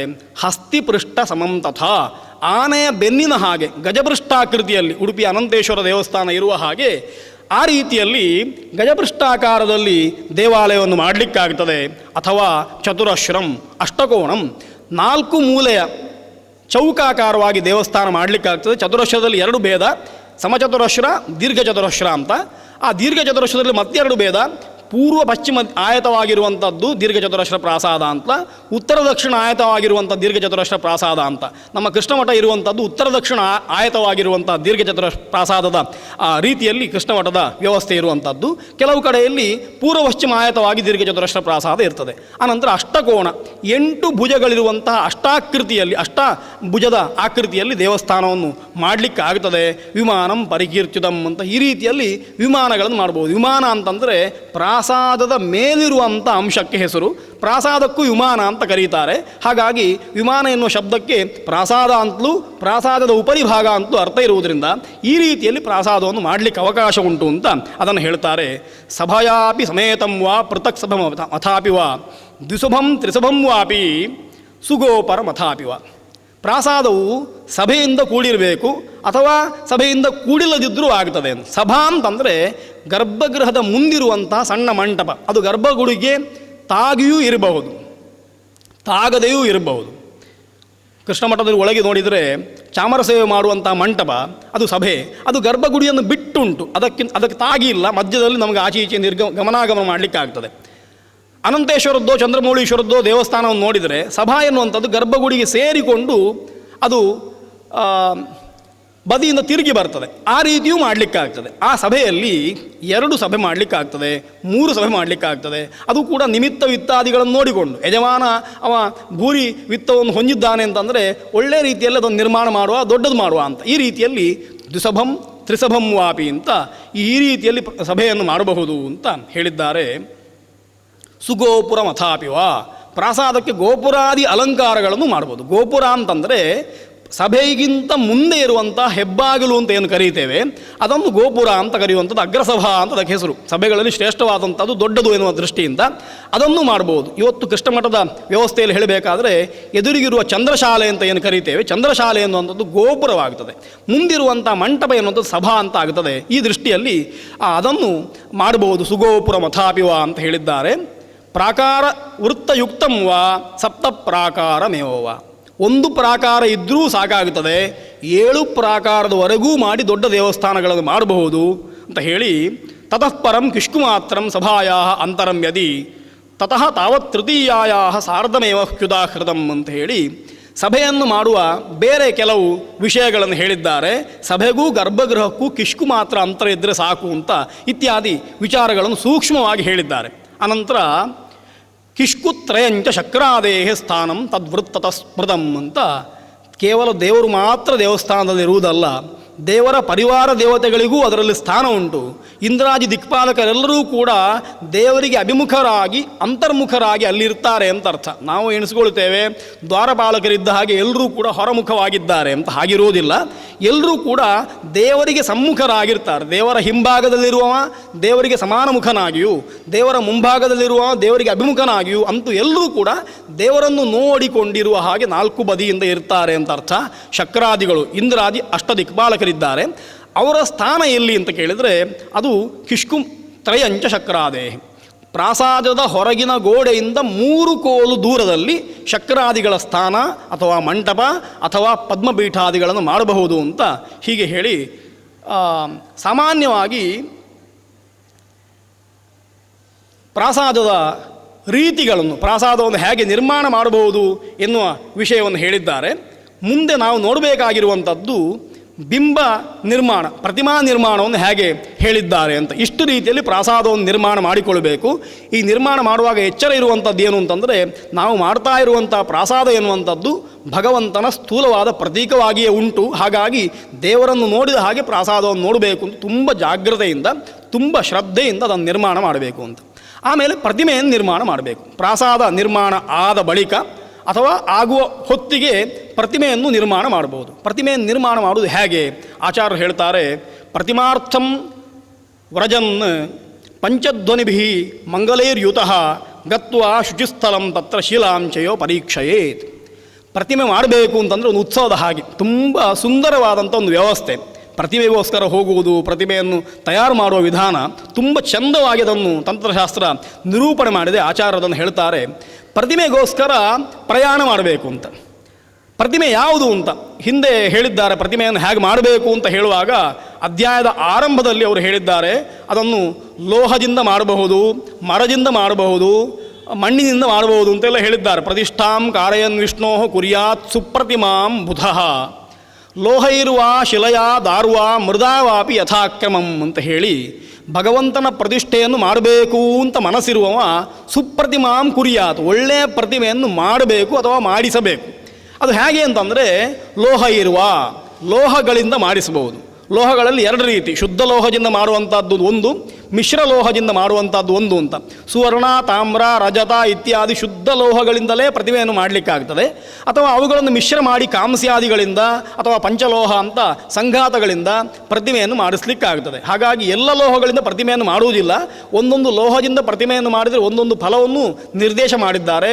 ಹಿತ್ತಾಳೆ ಅಥವಾ ಕಬ್ಬಿಣ ಇತ್ಯಾದಿ ಪ್ರತಿಮೆಗಳು ಅವುಗಳು ಒಳ್ಳೆಯ ಉದ್ದೇಶಕ್ಕೋಸ್ಕರ ಅಲ್ಲ ಅಂತಲೂ ಕೂಡ ಅದನ್ನು ನಿರಾಕರಣೆ ಮಾಡಿದ್ದುಂಟು. ಹಾಗಾಗಿ ಈ ಪ್ರತಿಮೆಗಳನ್ನು ಸಂಘಾತವಾದ ಲೋಹಗಳಿಂದಲೂ ಶುದ್ಧ ಲೋಹಗಳಿಂದಲೂ ಮಾಡಲಿಕ್ಕಾಗ್ತದೆ. ಅಥವಾ ಶಿಲಯ, ಕಲ್ಲಿನಿಂದ ಮಾಡಲಿಕ್ಕಾಗ್ತದೆ. ಕಲ್ಲಿನಲ್ಲೂ ಅನೇಕ ರೀತಿ ಉಂಟು.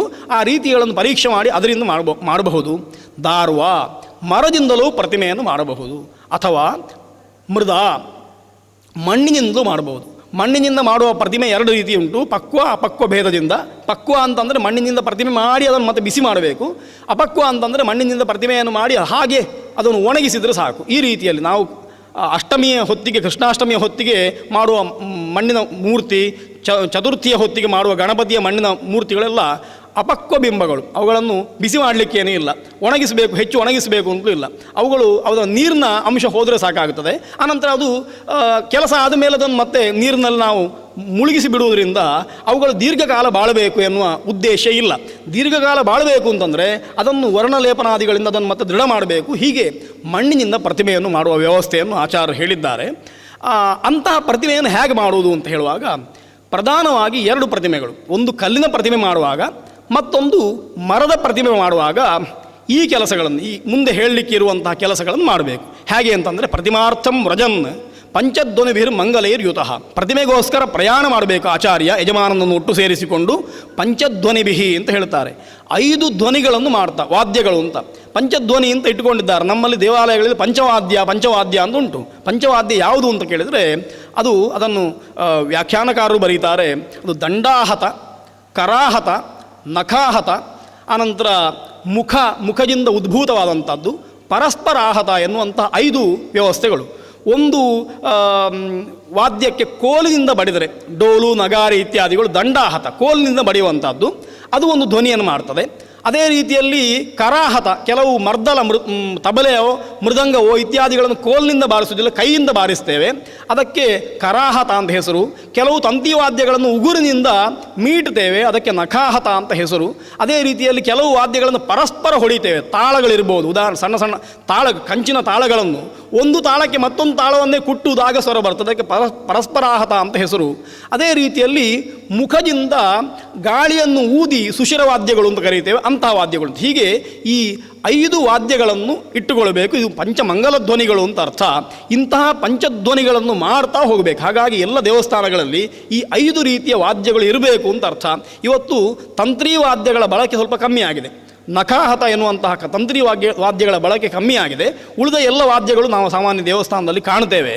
ಹೀಗೆ ಪಂಚಧ್ವನಿಗಳನ್ನು ಮಾಡಿಕೊಂಡು ಆತ ಗುರು ಆಚಾರ್ಯ ಪ್ರತಿಮೆಗೋಸ್ಕರ ಶಿಲೆಯನ್ನೋ ಮರವನ್ನೋ ಪರಿಗ್ರಹ ಮಾಡಲಿಕ್ಕೆ ಅಂತ ಹೋಗಬೇಕು. ಹೇಗೆ ಹೋಗಬೇಕು ಅಂತ ಶಾಸ್ತ್ರ ಹೇಳ್ತಾ, ಪೂರ್ವಕ್ಕೆ ಅಥವಾ ಉತ್ತರಕ್ಕೆ ಮಾತ್ರ ಪ್ರಯಾಣ ಮಾಡಬೇಕು, ಪಶ್ಚಿಮಕ್ಕೋ ದಕ್ಷಿಣಕ್ಕೋ ನೈಋತ್ಯಕ್ಕೋ ಹೋಗಬಾರದು ಅಂತ ನಿರ್ಣಯ ಮಾಡಿದ್ದಾರೆ.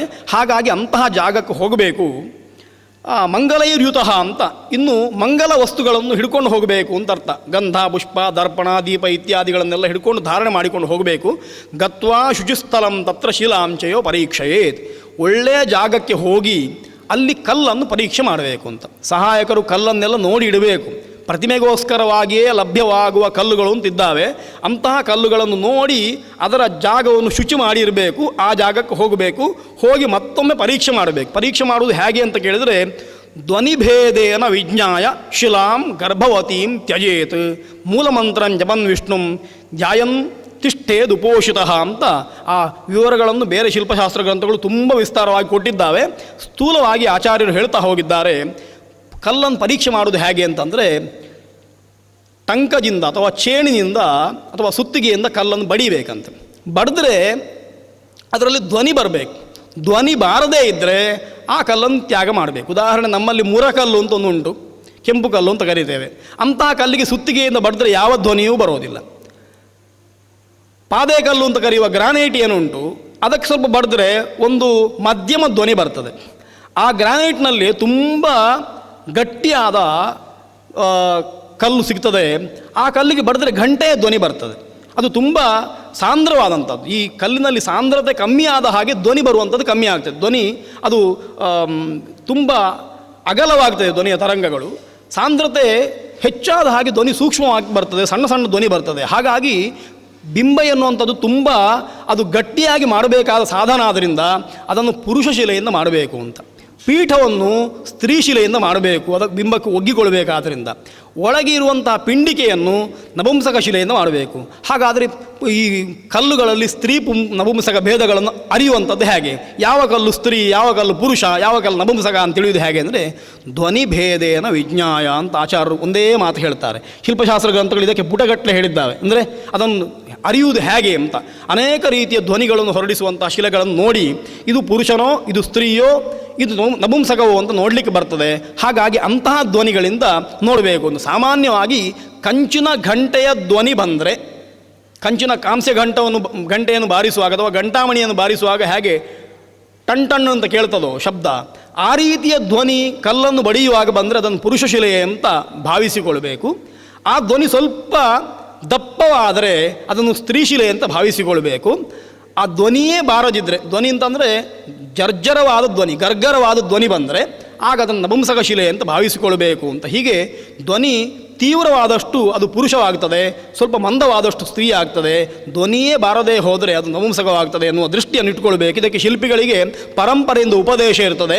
ಅವರು ಆ ಉಪದೇಶದ ಪ್ರಕಾರವಾಗಿ ಕಲ್ಲನ್ನು ನೋಡಿದ ಕೂಡಲೇ ತೀರ್ಮಾನ ಮಾಡ್ತಾರೆ, ಬಡಿಬೇಕು ಅಂತಿಲ್ಲ, ಇದು ಪುರುಷವೇ ಇದು ಸ್ತ್ರೀಯೇ ನಪುಂಸಕವೇ ಅಂತ ಮಾಡ್ತಾರೆ. ಅದನ್ನು ಆಚಾರ್ಯನೂ ತಿಳಿದಿರಬೇಕು ಅಂತ ಇಲ್ಲಿ ಆಚಾರ್ಯರು ನಮಗೆ ನಿರ್ದೇಶ ಮಾಡ್ತಾ ಇರುವಂಥದ್ದು. ಒಬ್ಬ ಶಿಲ್ಪಿಗೂ ವಿವರಗಳನ್ನು ಕೊಡ್ತಾ ಇದ್ದಾರೆ. ಅದರೊಟ್ಟಿಗೆ ಪ್ರತಿಷ್ಠೆ ಮಾಡುವಂತಹ ಆಚಾರ್ಯ ಇದನ್ನು ಸ್ವಯಂ ತಿಳಿದಿರಬೇಕು ಅಂತ. ಅದಕ್ಕೋಸ್ಕರ ಅಂತಹ ಶಿಲೆಯನ್ನು ಪರೀಕ್ಷೆ ಮಾಡಬೇಕು. ಅಲ್ಲಿ ಕುಳಿತುಕೊಂಡು ಭಗವಂತನ ಮೂಲ ಮಂತ್ರವನ್ನು ಜಪಿಸಬೇಕು. ವಿಷ್ಣುಂ ಧ್ಯಾಯನ್ ತಿಷ್ಠೇದ್ ಉಪೋಷಿತಃ. ಭಗವಂತನನ್ನು ಧ್ಯಾನಿಸಿಕೊಂಡು ಒಂದು ರಾತ್ರಿ ಉಪವಾಸ ಮಾಡಬೇಕು. ಉಪವಾಸ ಮಾಡಬೇಕು ಎನ್ನುವುದಕ್ಕೆ ಆಹಾರ ಬಿಡಬೇಕು ಅಂತ ಮಾತ್ರ ಅರ್ಥ ಅಲ್ಲ. ಉಪವಾಸ ಶಬ್ದಕ್ಕೆ ಶಾಸ್ತ್ರ ನಿರಾಹಾರನಾಗಿರಬೇಕು ಎನ್ನುವ ಒಂದೇ ಅರ್ಥವನ್ನು ಇಟ್ಟುಕೊಳ್ಳಿಲ್ಲ. ಹಾಗಂತ ನಿರಾಹಾರ ಆಗಿರಬೇಕು ಎನ್ನುವಂಥ ಅರ್ಥವನ್ನು ಬಿಡಲೂ ಇಲ್ಲ. ನಿರಾಹಾರನಾಗಿರಬೇಕು. ಏನು ಕಾರಣ ಅಂತ ಕೇಳಿದರೆ, ಆ ದಿವಸ ದೇವರ ಒಟ್ಟಿಗೆ ಹೆಚ್ಚಿರಬೇಕು ಅಂತ. ದೇವರ ಒಟ್ಟಿಗೆ ಹೆಚ್ಚಿರಬೇಕಾದ್ರೆ ಏನು ಮಾಡಬೇಕು ಅಂತ ಕೇಳಿದರೆ, ಬಾಹ್ಯ ಇಂದ್ರಿಯಗಳನ್ನು ಅಂತರ್ಮುಖವಾಗಿ ಮಾಡಿಕೊಳ್ಬೇಕು. ಬಾಹ್ಯ ಇಂದ್ರಿಯಗಳನ್ನು ಅಂತರ್ಮುಖವಾಗಿ ಮಾಡಿಕೊಳ್ಬೇಕು ಅಂತಂದರೆ ಆ ಇಂದ್ರಿಯಗಳಿಗೆ ಆಹಾರ ಹಾಕಬಾರ್ದು. ಒಂದು 10 ಪ್ರಾಣಿಗಳನ್ನು, ನಾಯಿಯನ್ನು ದನವನ್ನು ಸಾಕಿದ್ದಾನೆ ಅಂತಂದರೆ ಸುತ್ತ ಹುಲ್ಲು ಹಾಕಿದರೆ ಅವುಗಳು ಯಾವಾಗಲೂ ಹಟ್ಟಿ ಬರುವುದಿಲ್ಲ, ಅಲ್ಲೇ ಹುಲ್ಲು ತಿಂತಾ ಇರ್ತವೆ. ಹುಲ್ಲನ್ನೆಲ್ಲ ಹಟ್ಟಿ ಒಳಗೆ ತಂದು ಹಾಕಿದರೆ ಎಲ್ಲ ಹತ್ತಿ ಮುಖ ಮಾಡಿ ಬರ್ತವೆ. ಹಾಗೆ ನಮ್ಮ ಇಂದ್ರಿಯಗಳು ಎಲ್ಲೆಲ್ಲಿಯೋ ಅಲಿಲಿಕ್ಕೆ ಹೋಗಿರ್ತವೆ. ಅವುಗಳನ್ನೆಲ್ಲ ಒಳಗೆ ತರಬೇಕು ಅಂತಂದರೆ ಆಹಾರವನ್ನು ಅವತ್ತು ನಾವು ಒಳಗಿಟ್ಟುಕೊಳ್ಬೇಕು, ಹೊರಗೆ ತೋರಿಸಬಾರ್ದು. ಹಾಗಾಗಿ ಅವುಗಳಿಗೆ ಆಹಾರ ಹಾಕಬಾರ್ದು. ಕಣ್ಣಿಗೆ ಹೊರಗಿಂದ ಆಹಾರ, ಅದನ್ನು ಮುಚ್ಚಬೇಕು, ಆ ಆಹಾರವನ್ನು ಬಂದ್ ಮಾಡಬೇಕು. ಕಿವಿಗೂ ಹೊರಗಿಂದ ಆಹಾರ, ಆ ಆಹಾರ ಸಿಗದ ಹಾಗೆ ಮಾಡಬೇಕು. ಅದೇ ರೀತಿ ಚರ್ಮಕ್ಕೂ ಹೊರಗಿಂದ ಆಹಾರ, ಅದು ಸಿಗದ ಹಾಗೆ ಮಾಡಬೇಕು. ನಾಲಿಗೆಗೂ ಆಹಾರ ಸಿಗದ ಹಾಗೆ ಮಾಡಬೇಕು. ಹೀಗೆ ಮಾಡಿದರೆ ಏನಾಗ್ತದೆ ಅಂತಂದರೆ ಎಲ್ಲ ಇಂದ್ರಿಯಗಳು ಒಳಮುಖವಾಗುತ್ತದೆ. ಒಳಮುಖವಾದ ಕೂಡಲೇ ಅವಳು ಹೊರಗೆ ಹೋಗುವುದಿಲ್ಲ ಅಂತ ಆದ ಕೂಡಲೇ ನಮಗೆ ಯಾವುದನ್ನು ಧ್ಯಾನಿಸಬೇಕೋ ಅದರಲ್ಲಿ ಮನಸ್ಸು ಲಗ್ನವಾಗ್ತದೆ. ಆದರೆ ಒಂದು ಇಂದ್ರಿಯ ಮಾತ್ರ ನೆನಪಿಸ್ತಾ ಇರ್ತದೆ, ನಾನು ಇದ್ದೇನೆ ಅಂತ. ಉಪವಾಸ ಮಾಡುವಾಗ ಜಿಹ್ವೆ ಎನ್ನುವ ರಸನೇಂದ್ರಿಯವನ್ನು ಬಿಟ್ಟರೆ ಮತ್ತೆಲ್ಲ ಇಂದ್ರಿಯಗಳು ಕೆಲಸ ಮಾಡುವುದಿಲ್ಲ, ಅವುಗಳೆಲ್ಲ ವಿನಿವರ್ತಂತೆ. ಕೃಷ್ಣ ಹೇಳ್ತಾನೆ, ವಿಷಯಾ ವಿನಿವರ್ತಂತೆ ನಿರಾಹಾರಸ್ಯ ದೇಹಿನಃ ರಸವರ್ಜಂ ರಸೋಪ್ಯಸ್ಯ ಪರಂ ದೃಷ್ಟ ನಿವರ್ತತೆ ಅಂತ. ಹೀಗೆ ಒಂದು ಇಂದ್ರಿಯ ಮಾತ್ರ ಕೆಲಸ ಮಾಡ್ತಾ ಇರ್ತದೆ, ಬೇಕು ಅಂತ ಹೇಳುವಂಥದ್ದು, ಮತ್ತೆಲ್ಲ ಬೇಡ ಅಂತ ಹೇಳ್ತಾ ಇರ್ತದೆ. ಉಪವಾಸ ಮಾಡಿದರೆ ಯಾವ ಪಿಕ್ಚರು ನೋಡಬೇಕು ಅಂತಿಲ್ಲ, ಇಂಟ್ರೆಸ್ಟ್ ಇಲ್ಲ ಅಂತ ಹೇಳ್ತೇವೆ. ಅಥವಾ ಯಾವ ಶಬ್ದವು ಸಂಗೀತವು ಕೇಳಬೇಕು ಅಂತಿಲ್ಲ, ಯಾಕೆ ಕಿವಿ ಕೆಲಸ ಮಾಡೋದಿಲ್ಲ ರೀ, ಹೊಟ್ಟೆಯಲ್ಲಿ ಏನೂ ಇಲ್ಲ ಅಂತ. ಹೊಟ್ಟೆ ಒಂದೇ ಬೇಕು ಅಂತ ಹೇಳುವಂಥದ್ದು, ಅದು ಭಗವಂತನ ನೋಡಿದ ಕೂಡಲೇ ತಾನು ತಂಡ ಆಗ್ತದೆ ಅಂತ. ಈ ದೃಷ್ಟಿಯಿಂದ ಉಪವಾಸ ಮಾಡಬೇಕು ಅಂತ ಹೇಳಿದ್ದು. ಆ ಉಪವಾಸದ ಒಟ್ಟಿಗೆ ದೇವರನ್ನು ನಿರಂತರ ಧ್ಯಾನಿಸಬೇಕು ಅಂತ ಹೇಳಿದ್ದಾರೆ. ಹಾಗಾಗಿ ಕಲ್ಲಿನ ಹತ್ತಿರ ಹೋಗಿ ಆಚಾರ್ಯ ದೇವರನ್ನು ಧ್ಯಾನಿಸಬೇಕು, ಉಪವಾಸ ಮಾಡಬೇಕು ಅಂತ ಆಚಾರ್ಯ ಹೇಳ್ತಾರೆ. ಅನಂತರ ವಾರ್ಕ್ಷೀಚೇತ್ ಯಜ್ಞವೃಕ್ಷಸ್ಯ ಸಾರೇಣೈವತು ಕಾರಯೇತ್. ಮರದ ಪ್ರತಿಮೆಯನ್ನು ಮಾಡ್ತಾರೆ ಅಂತಂದರೆ ಯಾಜ್ಞೀಯ ವೃಕ್ಷಗಳು ಅಂತಿದ್ದಾವೆ, ಕ್ಷೀರಿ ವೃಕ್ಷಗಳು ಅಂತಿದ್ದಾವೆ. ಯಜ್ಞಕ್ಕೆ ಉಪಯೋಗ ಮಾಡುವಂತಹ ಅಶ್ವತ್ಥ, ಔದುಂಬರ, ನ್ಯಗ್ರೋಧ, ಪ್ಲಕ್ಷ, ಪಲಾಶ, ಅದೇ ರೀತಿಯಲ್ಲಿ ಖದಿರ, ಶಮಿ, ಬಿಲ್ವ, ವೈಕಂಕತ ಇತ್ಯಾದಿ ವೃಕ್ಷಗಳು ಇನ್ನು ಯಾಜ್ಞೀಯ ವೃಕ್ಷಗಳು ಅಂತ ಕರೀತಾರೆ. ಇಂತಹ ವೃಕ್ಷಗಳಿಂದಲೇ ಮಾಡಬೇಕು. ಅದರಿಂದ ಯಜ್ಞವೃಕ್ಷಸ್ಯ ಸಾರೇಣೈವತು ಕಾರಯೇತ್ ಅಂತ ಆಚಾರ್ಯರು ಏವಕಾರವನ್ನು ಹಾಕಿದ್ದಾರೆ, ತುಕಾರವನ್ನು ಹಾಕಿದ್ದಾರೆ. ಸಾರೇಣೈವತು ಕಾರಯೇತ್, ಅದರ ತಿರುಳಿನಿಂದಲೇ ಮಾಡಬೇಕು, ಹೊರಗಿರುವಂತಹ ತೊಕ್ಕಿನಿಂದ ಅಲ್ಲ ಅಂತ. ತಿರುಳು ತುಂಬ ಗಟ್ಟಿಯಾಗಿರುವಂಥದ್ದು ಯಾಜ್ಞೀಯ ವೃಕ್ಷಗಳದ್ದು. ಅಶ್ವತ್ಥ, ಔದುಂಬರ, ಅನಂತರ ವಟ, ಪ್ಲಕ್ಷ ಎನ್ನುವ 4 ವೃಕ್ಷಗಳನ್ನು ಬಿಟ್ಟರೆ ಖದಿರ, ವೈಕಂಕತ, ಶಮಿ, ಬಿಲ್ವ ಇತ್ಯಾದಿಗಳ ತೊಕ್ಕು ತುಂಬ ಗಟ್ಟಿಯಾಗಿರುವುದರಿಂದ ಅಂತಹ ವೃಕ್ಷಗಳ ಸಾರದಿಂದ ಮಾಡಬೇಕು ಅಂತ. 1 ವರ್ಷ 2 ವರ್ಷದ ಕೆಳಗೆ ಅತ್ತಿ ವೃಕ್ಷದಿಂದ ಮಾಡಿದಂತಹ ವಿಗ್ರಹವನ್ನು ದೇವರನ್ನು ನಾವು ನೋಡಿದ್ದೇವೆ, ಹೊರಗೆ ಬಂದು ಅದನ್ನು ಇಟ್ಟಿದ್ದಾರೆ, ಎಷ್ಟೋ ವರ್ಷ ಆಯಿತು ಅಂತ ಎಲ್ಲ ಬರ್ತಾ ಇತ್ತು. ಆ ದೃಷ್ಟಿಯಲ್ಲಿ ವರದರಾಜ, ಕಂಚಿಯಲ್ಲಿ ವರದರಾಜನನ್ನು ಅತ್ತಿಯ ವೃಕ್ಷದಿಂದ ಮಾಡಿದ್ದಾರೆ ಅಂತ ಆ ವಿಗ್ರಹವನ್ನು ನಾವು ನೋಡಿದ್ದೇವೆ. ಹೀಗೆ ವೃಕ್ಷದಿಂದಲೂ ಮಾಡ್ತಾರೆ. ಅಂತಹ ವೃಕ್ಷದಿಂದ ಮಾಡುವುದು ಅಂತ ಆದರೆ ಸಾರದಿಂದಲೇ ಮಾಡಬೇಕು ಅಂತ ಆಚಾರ್ಯ ಹೇಳಿ ಸಾರೇಣೈವತು ಕಾರಯೇತ್ ಅಂತ ಹೇಳ್ತಾರೆ. ಮುಂದೆ ಬಲಿದಾನಂಚ ಸಂಕ್ಷೇಪ ವಿಧಾನೇನೇವ ಕಥ್ಯತೆ ಅಸ್ಯ ಸಂಕ್ಷೇಪಶಾಸ್ತ್ರತ್ವಾತ್ ನವಿಸ್ತರ ವಿರೋಧಿತ. ಆಚಾರ್ಯರ ಮಾತು, ಆ ಶಿಲೆಯನ್ನು ಪರಿಗ್ರಹ ಮಾಡಬೇಕಾದ್ರೆ ಅಲ್ಲಿ ಉಪವಾಸ ಮಾಡಿದ ಮೇಲೆ ಆ ಶಿಲೆಗೆ ಬಲಿದಾನವನ್ನು ಮಾಡಬೇಕು ಅಂತ. ಬಲಿ ಅಂತಂದರೆ ಪೂಜಾ ಅಂತ ಅರ್ಥ. ಒಂದಿಷ್ಟು ದ್ರವ್ಯಗಳನ್ನು ವಿಕಿರ ಮಾಡುವುದಕ್ಕೆ ಬಲಿ ಅಂತ ಹೆಸರು. ಅದನ್ನು ಮಾಡಬೇಕು. ಅದು ತುಂಬ ವಿಸ್ತಾರವಾಗಿ ಬೇರೆ ಕಡೆಯಲ್ಲಿ ಹೇಳಿದ್ದಾರೆ, ನಾನು ಹೇಳ್ತಾ ಇಲ್ಲ. ಯಾಕೆ ಅಂತಂದರೆ ಅಸ್ಯ ಸಂಕ್ಷೇಪಶಾಸ್ತ್ರತ್ವಾತ್ ನವಿಸ್ತರ ವಿರೋಚಿತ. ನಾನು ಎಷ್ಟು ಮಾಡಿದರೆ ಸಾಕು ಅಷ್ಟನ್ನು ಹೇಳಲಿಕ್ಕೆ ಹೊರಟದ್ದಷ್ಟೇ ಹೊರತು ಪೂರ್ತಿಯನ್ನು ಹೇಳಬೇಕು ಅಂತ ಅಲ್ಲ. ಹಾಗಾಗಿ ನೀವು ವಿಸ್ತಾರ ಮಾಡ್ತೀರಿ ಅಂತಂದರೆ ನನ್ನ ವಿರೋಧ ಇಲ್ಲ, ಆದರೆ ಅದು ವಿಧಿ ಪ್ರಕಾರವಾಗಿ ಮಾಡಬೇಕು. ಇಷ್ಟು ಮಾಡಿದರೆ ಸಾಕು ಎನ್ನುವ ನಿರ್ದೇಶನವನ್ನು ನಮಗೆ ಆಚಾರ್ಯ ಮಧ್ಯದಲ್ಲಿ ಕೊಡ್ತಾರೆ. ಇದು ಇಡೀ ತಂತ್ರಸಾರಕ್ಕೆ ಅನ್ವಯ ಆಗುತ್ತದೆ. ಇದು ಕೇವಲ ಇಲ್ಲಿ ಬಲಿದಾನಕ್ಕೆ ಮಾತ್ರ ಅನ್ವಯ ಆಗುವುದಿಲ್ಲ. ಯಾವಾಗಲೂ ಕೂಡ ಸಾರ್ವಕಾಲಿಕವಾದ ಸಾರ್ವದೇಶಿಕವಾದ ಕೆಲವು ಮಾತುಗಳು ಗ್ರಂಥದ ಏಕದೇಶದಲ್ಲಿದ್ದರೂ ಕೂಡ ಅದು ಇಡೀ ಗ್ರಂಥಕ್ಕೆ ಅನ್ವಿತವಾಗುತ್ತದೆ ಎನ್ನುವುದಕ್ಕೆ ಈ ಮಾತು ಉದಾಹರಣೆ ಆಗ್ತದೆ. ಸಣ್ಣ ಗ್ರಂಥವನ್ನು ಬರೆದರೂ ಕೂಡ ಅಸ್ಯ ಸಂಕ್ಷೇಪಶಾಸ್ತ್ರತ್ವಾತ್ ಅಂತ ಹೇಳಿದ್ರಿಂದ ಇಡೀ ತಂತ್ರಸಾರಕ್ಕೆ ವಿಸ್ತರದ ವಿರೋಧ ಇಲ್ಲ ಅಂತ ಗೊತ್ತಾಗ್ತದೆ. ಅವುಗಳನ್ನು ಬೇರೆ ತಂತ್ರಗ್ರಂಥಗಳಿಂದ ನೋಡಿಕೊಳ್ಳಬಹುದು ಎನ್ನುವ ವಿಷಯವೂ ಸ್ಪಷ್ಟ ಆಗ್ತದೆ. ಹಾಗೆ ಆ ಕಲ್ಲಿನ ಮೂಲದಲ್ಲಿ ದತ್ತೋಪಹಾರಂ ಹರಯೇ ತದ್ಭೂತೇಭ್ಯ ಬಲಿಂ ಹರೇತ್ ಪ್ರಾಚ್ಯೇಭ್ಯ ವಿಷ್ಣುಭೂತೇಭ್ಯ ಇತ್ಯಾದಿ ಅಖಿಲ ದಿಕ್ಷುಚ. ಆ ದಿಕ್ಕಿನ 8 ಕಲ್ಲಿನ 8 ದಿಕ್ಕುಗಳಲ್ಲಿ ಭಗವಂತನಿಗೂ ಆರಾಧನೆ ಮಾಡಬೇಕು, ನೈವೇದ್ಯವನ್ನು ಸಮರ್ಪಣೆ ಮಾಡಬೇಕು. ಆನಂತರ ವಿಷ್ಣುಭೂತಗಳು ಅಂತ ದೇವರ ಅಧೀನವಾಗಿರುವಂಥ ಕೆಲವು ಗಣಗಳಿದ್ದಾರೆ, ಅವುಗಳನ್ನು ಪಟ್ಟಿ ಮಾಡಿದ್ದಾರೆ. ಕುಮುದಃ ಕುಮುದಾಕ್ಷಶ್ಚ ಪುಂಡರೀಕೋಥ ವಾಮನಃ ಶಂಕುಕರ್ಣಃ ಸರ್ಪನೇತ್ರಃ ಸುಮುಖಃ ಸುಪ್ರತಿಷ್ಠಿತಃ ಅಂತ 8 ಜನ ಭಗವಂತನ 8 ದಿಕ್ಕುಗಳಲ್ಲಿ ಪೂರ್ವಾದಿ ದಿಕ್ಕುಗಳಲ್ಲಿ ಇದ್ದು ಅವರು ರಕ್ಷಣೆಯನ್ನು ಮಾಡ್ತಾರೆ ಆಲಯದ್ದು ಅಂತ ಅರ್ಥ. ಹಾಗಾಗಿ ಶಿಲೆಯ ರಕ್ಷಣೆಯನ್ನು ಮಾಡ್ತಾ ಇರ್ತಾರೆ. ಅಂತಹ ಶಿಲೆಯ 8 ದಿಕ್ಕುಗಳಲ್ಲಿ ಲಾಯ ಅಭೂಪಾದಿಗಳಿಂದ ಬಲಿಯನ್ನು ಮಾಡಬೇಕು. ಇಂದ್ರಾದಿ ದಿಕ್ಪಾಲಕರು ದಿಕ್ಕಿಗಳಿಗೆ ಅಧಿಪತಿಗಳಾದ್ದರಿಂದ ಅವರಿಗೂ ಬಲಿ ಮಾಡಬೇಕು. ಅದಕ್ಕೋಸ್ಕರ ಅವರು ಹೇಳ್ತಾರೆ ಲೋಕವೇಭ್ಯಸ್ತಥಾ ಹರೇಹೇ ಆದಾಯ ವಿಷ್ಣುಭೂತೇಭ್ಯ ಅನುಜ್ಞಾಂ ಉದ್ಧರೇತ್ ವೃಕ್ಷಂ ಶಿಲಾಂ ವಾ ಪ್ರತಿಮಾಕೃತೆ. ಹೀಗೆ ಬಲಿದಾನವನ್ನು ಮಾಡಿದ ಮೇಲೆ ಅವರಿಂದ ಅನುಜ್ಞೆಯನ್ನು ಪಡೆದು ಭಗವಂತನಿಂದ ಅನುಜ್ಞೆಯನ್ನು ಪಡೆದು, ಯಾಕೆಂದರೆ ಕಲ್ಲು ಎನ್ನುವಂಥದ್ದು ದೇವರ ಸೃಷ್ಟಿ. ನಾವು ಹೋಗಿ ಅದನ್ನು ತೆಗೆದು ಕಡಿದು ವಿಗ್ರಹ ಮಾಡಬೇಕಾದ್ರೆ ಕಲ್ಲಿಗೆ ಅಭಿಮಾನಿಯಾದ ದೇವತೆಗಳ ಅನುಗ್ರಹ ಬೇಕು, ಭಗವಂತನ ಅನುಗ್ರಹ ಬೇಕು. ಅನುಜ್ಞೆಯನ್ನು ಕೇಳಿಕೊಂಡು ಅನಂತರ ಉದ್ಧಾರ ಮಾಡಬೇಕು. ಮರ ಅಂತಾದರೆ ಆ ಮರವನ್ನು ಕಡಿಬೇಕು ಅಂತ ತುಂಬ ಪ್ರಾಚೀನರು ಆಲೋಚನೆ ಮಾಡಿ ಅದನ್ನು ನಿರೂಪಣೆ ಮಾಡಿದ್ದಾರೆ. ಮರವನ್ನು ಕಡಿಬೇಕು ಅಂತುಂಟಲ್ವಾ, ಮರವನ್ನು ಹೇಗೆ ಕಡಿಯುವುದು ಅಂತ. ಧ್ವಜಸ್ತಂಭಕ್ಕೋ ವಿಗ್ರಹಕ್ಕೋ ಮರವನ್ನು ಕಡಿಬೇಕಾದ್ರೆ ಶ್ರೌತದಲ್ಲಿ ಒಂದು ನಿಯಮ ಉಂಟು. ಅವರಿಗೆ ಯೂಪಸ್ತಂಭ ಅಂತ ಯಜ್ಞದ ವೇದಿಕೆಯ ಮುಂಭಾಗದಲ್ಲಿ ಒಂದು ಸ್ತಂಭವನ್ನು ನಿಲ್ಲಿಸಬೇಕಾಗುತ್ತದೆ. ಆ ಯೂಪಕ್ಕೆ ಔದುಂಬರ ಎನ್ನುವಂಥದ್ದು ವೃಕ್ಷ, ಅತ್ತಿಯ ಮರದಿಂದ ಮಾಡಬೇಕು ಅಂತ. ಆ ಯೂಪವನ್ನು ತರಲಿಕ್ಕೋಸ್ಕರ ಔದುಂಬರ ವೃಕ್ಷದ ಬಳಿಗೆ ಋತ್ವಿಕ್ಗಳು ಹೋಗಬೇಕು. ಹೋಗುವಾಗ ಒಂದು ಕೊಡಲಿಯನ್ನು ಅಭಿಮಂತ್ರಿಸಿ, ಹಿಂದೆ ಹೇಳಿದ ಹಾಗೆ ಅದನ್ನು ಯಜ್ಞಾದಿಗಳನ್ನು ಆಹುತಿ ಇತ್ಯಾದಿಗಳನ್ನು ಅಗ್ನಿಯಲ್ಲಿ ಕೊಟ್ಟು ಆ ಕೊಡಲಿಯನ್ನು ಕಾಯಿಸಿ ಅದನ್ನು ಹಿಡ್ಕೊಂಡು ಹೋಗಬೇಕು. ಹಿಡ್ಕೊಂಡು ಹೋಗಿ ಕೊಡಲಿಯಿಂದ ಮರಕ್ಕೆ ಹೊಡೆಯುವ ಮೊದಲು ಆ ಮರದ ಹತ್ತಿರ ಪ್ರಾರ್ಥನೆ ಮಾಡಬೇಕು. ವನಸ್ಪತೆ ಶತವಲುಷಂ ವಿರೋಹ ಸಹಸ್ರವಲುಷಾ ವಿವಯಂ ರುಹೇಮ ಯಂತ್ವಾಮಯಂ ಸ್ವಜಿತಿಸ್ತೇಜಮಾನ ಪ್ರಣಿನಾಯ ಮಹತೆ ಸೌಭಗಾಯ. ಋಗ್ವೇದದಲ್ಲಿ ಬರುವಂಥ ಮಂತ್ರ ವನಸ್ಪತೆ, ಹೇ ಮರವೇ, ಅಂದರೆ ಮರಕ್ಕೆ ಅಭಿಮಾನಿಯಾದ ದೇವತೆಗಳ ಹತ್ರ ಪ್ರಾರ್ಥನೆ. ಶತವಲುಷೋ ವಿರೋಹ, ನಾವು ನಿನ್ನನ್ನು ಕಡಿತೇವೆ, ಆದರೆ ಕಡಿಯುವುದು ಅಂತಂದರೆ ಮೂಲಕ್ಕೆ ಪೆಟ್ಟು ಹಾಕಿ ಕಡಿಯುವುದಲ್ಲ. ಅದಕ್ಕೋಸ್ಕರ ಏನು ಮಾಡ್ತಾರೆ ಅಂತಂದರೆ ಒಂದಿಷ್ಟು ಜಾಗ ಬಿಟ್ಟು ಕಡಿಬೇಕು. ಯಾಕೆ ಅಂತಂದರೆ ಬೇರೆ ಕಡೆಯಿಂದ ಅದರ ಹೆಗ್ಗೆಗಳು ಬರಬೇಕು ಅಂತ. ವೃಕ್ಷವನ್ನು ಪೂರ್ತಿಯಾಗಿ ನಾಶ ಮಾಡಲಿಕ್ಕೆ ಎಲ್ಲಿಯೂ ಹೇಳಲಿಲ್ಲ, ಅದನ್ನು ಬಿಟ್ಟು ಕಡಿಬೇಕು. ಒಂದು ಕೋಲ್ನಷ್ಟು, ಒಂದು ಕಿಷ್ಕು ಪ್ರಮಾಣವಷ್ಟು ಬಿಟ್ಟು ಕಡಿಬೇಕು ಅಂತ ಹೇಳಿದ್ದಾರೆ. ನಾವಿವತ್ತು ಹಣದ ಆಸೆಗೋಸ್ಕರ ಸಾಗುವಾನಿ ಅಂತಂದರೆ ಎಷ್ಟು ಅಡಿಯಿಂದ ಆಗ್ತದೋ ಅಷ್ಟು ಕಡಿತೇವೆ. ಯಾಕೆಂತಂದರೆ ವೇಸ್ಟ್ ಆಗಬಾರ್ದು ಅಂತ. ಹಿಂದಿನವರಿಗೆ ಹಾಗಲ್ಲ, ಒಂದಿಷ್ಟು ಬಿಟ್ಟು ಕಡಿಯಿರಿ. ಯಾಕೆ ಅಂತಂದರೆ ಅದು ಮತ್ತೆ ಬೆಳೀಬೇಕು. ಅದಕ್ಕೋಸ್ಕರ ಅದನ್ನು ಕಡಿಯುವಂಥದ್ದು. ಮನುಷ್ಯನ ಕೈಕಾಲು ಕಡಿದ್ರೆ ಮತ್ತೆ ಚಿಗುರೋದಿಲ್ಲ, ಅದಕ್ಕೋಸ್ಕರ ಕಡಿಬಾರ್ದು ಅಂತ ನಿಯಮ. ಮರಕ್ಕೆ ಕಡಿಬಹುದು ಅಂತ ಯಾಕೆ ಹೇಳಿದ್ದಾರೆ ಅಂತಂದರೆ ಅದು ಚಿಗುರುತ್ತದೆ ಆದ್ದರಿಂದ ಅಂತ. ಅದಕ್ಕೋಸ್ಕರ ವನಸ್ಪತೆ ಶತವಲುಷೋ ವಿರೋಹ ಸಹಸ್ರವಲುಷಾ ವಿವಯಂ ರುಹೇಮ ಅಂತ. ನೀನು ನಿನ್ನ ಒಂದು ಕೊಂಬೆಯನ್ನು ನಾವು ಕಡ್ದದಕ್ಕೆ 100 ಕೊಂಬೆಗಳಾಗಿ ನೀನು ಮತ್ತೆ ಬೆಳೆದು ಬಾ, ನಮ್ಮ ವಂಶ 1000 ಶಾಖೆಗಳಾಗಿ ವಿಸ್ತಾರವಾಗುವುದಕ್ಕೆ ಅನುಗ್ರಹ ಮಾಡು.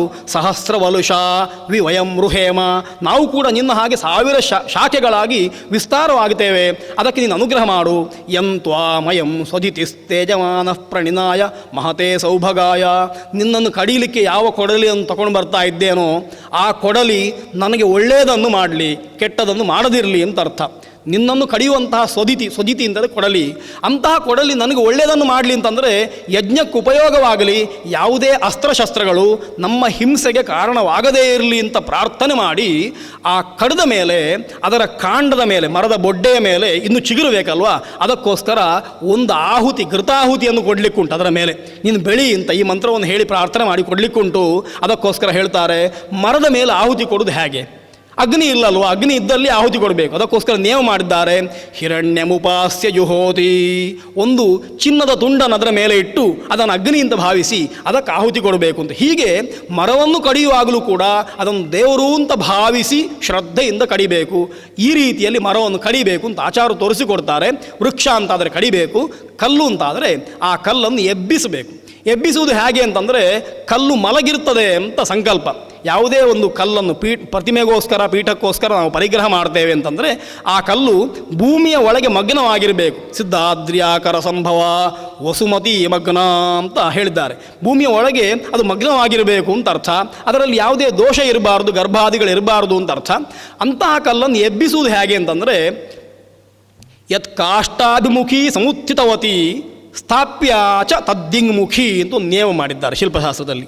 ಈ ಕಲ್ಲನ್ನು ಎಬ್ಬಿಸುವಾಗ ಯಾವ ದಿಕ್ಕಿಗೆ ಮುಖ ಮಾಡಿ ಕಲ್ಲು ಏಳ್ತದೋ ಆ ದಿಕ್ಕಿಗೆ ಮುಖ ಮಾಡಿದ ಮೂರ್ತಿಯನ್ನು ಅದರಿಂದ ಮಾಡಬೇಕು ಅಂತ. ಹಾಗಾಗಿ ಏನು ನಮಗೆ ಸಿದ್ಧವಾಗ್ತದೆ ಅಂತಂದರೆ ಪೂರ್ವಾಭಿಮುಖವಾದ ಮೂರ್ತಿಯನ್ನು ನಾವು ಮಾಡ್ತೇವೆ ಅಂತಂದರೆ ಕಲ್ಲಿನ ಪಶ್ಚಿಮ ಭಾಗದಿಂದ ಕಲ್ಲನ್ನು ಎಬ್ಬಿಸಬೇಕು. ಅದು ಪೂರ್ವಕ್ಕೆ ಮುಖವಾಗಿ ಬರುವ ಹಾಗೆ, ಪೂರ್ವದಿಂದ ಹೀಗೆ ಎಬ್ಬಿಸಿದರೆ ಪೂರ್ವಕ್ಕೆ ಮುಖವಾಗಿ ಬರ್ತದೆ. ಆ ರೀತಿಯಿಂದ ಎಬ್ಬಿಸಬೇಕು. ಮೊದಲು ನಾವು ಯಾವ ಬದಿಯಿಂದ ಎಬ್ಬಿಸ್ತೇವೋ ಅದು ಕಲ್ಲಿನ ಶಿರಸ್ಸು ಅಂತಲೂ, ಅದರ ಹಿಂಭಾಗ ಅದರ ಪಾದ ಅಂತ, ಮೇಲೆ ಕಾಣುವಂಥದ್ದು ಪೃಷ್ಠ ಅಂತಲೂ, ಭೂಮಿಯ ಒಳಗಿರುವಂಥದ್ದು ಉದರ ಅಂತ ಭಾವಿಸಬೇಕು. ಇದಕ್ಕೆ ನಿರ್ಣಯಗಳುಂಟು. ಶಿಲ್ಪಿ ಆದವ ಅದನ್ನು ತಿಳ್ಕೊಳ್ಬೇಕು. ಅದಕ್ಕೋಸ್ಕರ ಪಾದ ಯಾವುದು, ಶಿರಸ್ಸು ಯಾವುದು, ಬೆನ್ನು ಯಾವುದು, ಹೊಟ್ಟೆ ಯಾವುದು ಅಂತ ಕಲ್ಲನ್ನು ಪರೀಕ್ಷೆ ಮಾಡುವವರಿಗೆ ಗೊತ್ತಿರ್ತದೆ. ಆ ರೀತಿಯಲ್ಲಿ ಅದನ್ನು ಎಬ್ಬಿಸಬೇಕು. ಎಬ್ಬಿಸಿ ಮತ್ತೆ ಅದನ್ನು ಪರೀಕ್ಷೆ ಮಾಡಿ ಬಡಿದು ಅದರ ಒಳಗೆ ಗರ್ಭ ಉಂಟಾ ಅಂತ ನೋಡಬೇಕು. ಗರ್ಭ ಇದ್ದರೆ ಅದನ್ನು ತ್ಯಾಗ ಮಾಡಬೇಕು ಅಂತ ಹೇಳ್ತಾರೆ. ಗರ್ಭವತೀಂ ತ್ಯಜೇತ್ ಅಂತ ಆಚಾರ್ಯ ಹಿಂದೆ ಹೇಳಿದ್ದಾರೆ. ಅದರಲ್ಲಿ ಗರ್ಭ ಅಂತಂದರೆ ಒಳಗೆ ಇರುವಂತಹ ಸಣ್ಣ ಸಣ್ಣ ತೂತುಗಳಾದರೆ ನೀರು ಕಸಗಳು ಒಳಗೆ ಹೋಗಿ ಶೇಖರಗೊಂಡು ಕಲ್ಲು ಬಿರುಕು ಬಿಡ್ತದೆ. ಅಂತಹ ಗರ್ಭ ಇದ್ದರೆ ಅದನ್ನು ಉಪಯೋಗ ಮಾಡಬಾರ್ದು. ಅದನ್ನು ಪರೀಕ್ಷೆ ಮಾಡಲಿಕ್ಕೆ ಒಂದು ವಿಧಾನ ಬಳಕೆಯಲ್ಲುಂಟು ಲೋಕದಲ್ಲಿ. ಕಲ್ಲನ್ನು ಸರಿ ಮಾಡಿ ಸಮತಟ್ಟು ಮಾಡಿದ ಮೇಲೆ ಆ ಕಲ್ಲಿಗೆ ನೀರು ಹಾಕಿ ಶ್ರೀಗಂಧವನ್ನು ಲೇಪಿಸ್ತಾರೆ. ಕಲ್ಲಿಗೆ ಶುದ್ಧವಾದ ಶ್ರೀಗಂಧವನ್ನು ಲೇಪಿಸಿದರೆ ಎಲ್ಲಿಯಾದರೂ ಕಲ್ಲಿನಲ್ಲಿ ಗರ್ಭ ಇದ್ದರೆ ಯಾವ ಬದಿಯಲ್ಲಿ ಗರ್ಭ ಉಂಟೋ ಅಲ್ಲಿ ಗಂಧ ಒಣಗುವುದಿಲ್ಲ, ಬೇರೆ ಕಡೆಯೆಲ್ಲ ಒಣಗಿ ಹೋಗ್ತದೆ. ಹಾಗೆ ಒಣಗದೇ ಇದ್ದರೆ ಅಲ್ಲಿ ಗರ್ಭ ಉಂಟು ಅಂತ ಅಲ್ಲಿ ಮತ್ತೆ ಕೆತ್ತಿ ನೋಡಿದರೆ ಒಳಗಿಂದ ನೀರು ಅಥವಾ ಧೂಳು ಕಣಗಳಿರ್ತವೆ. ಅದು ಪ್ರತ್ಯಕ್ಷ ಸಿದ್ಧವಾದ್ದು. ಈ ರೀತಿ ಪರೀಕ್ಷೆ ಮಾಡುವ ವಿಧಾನ ಉಂಟು. ಹೀಗೆ ಗರ್ಭವತೀಂ ತ್ಯಜೇತ್ ಅಂತ ಹೇಳಿದ್ದಾರೆ. ಗರ್ಭ ಕಲ್ಲಿನಲ್ಲಿದ್ದರೆ ಅದನ್ನು ತ್ಯಾಗ ಮಾಡಬೇಕು.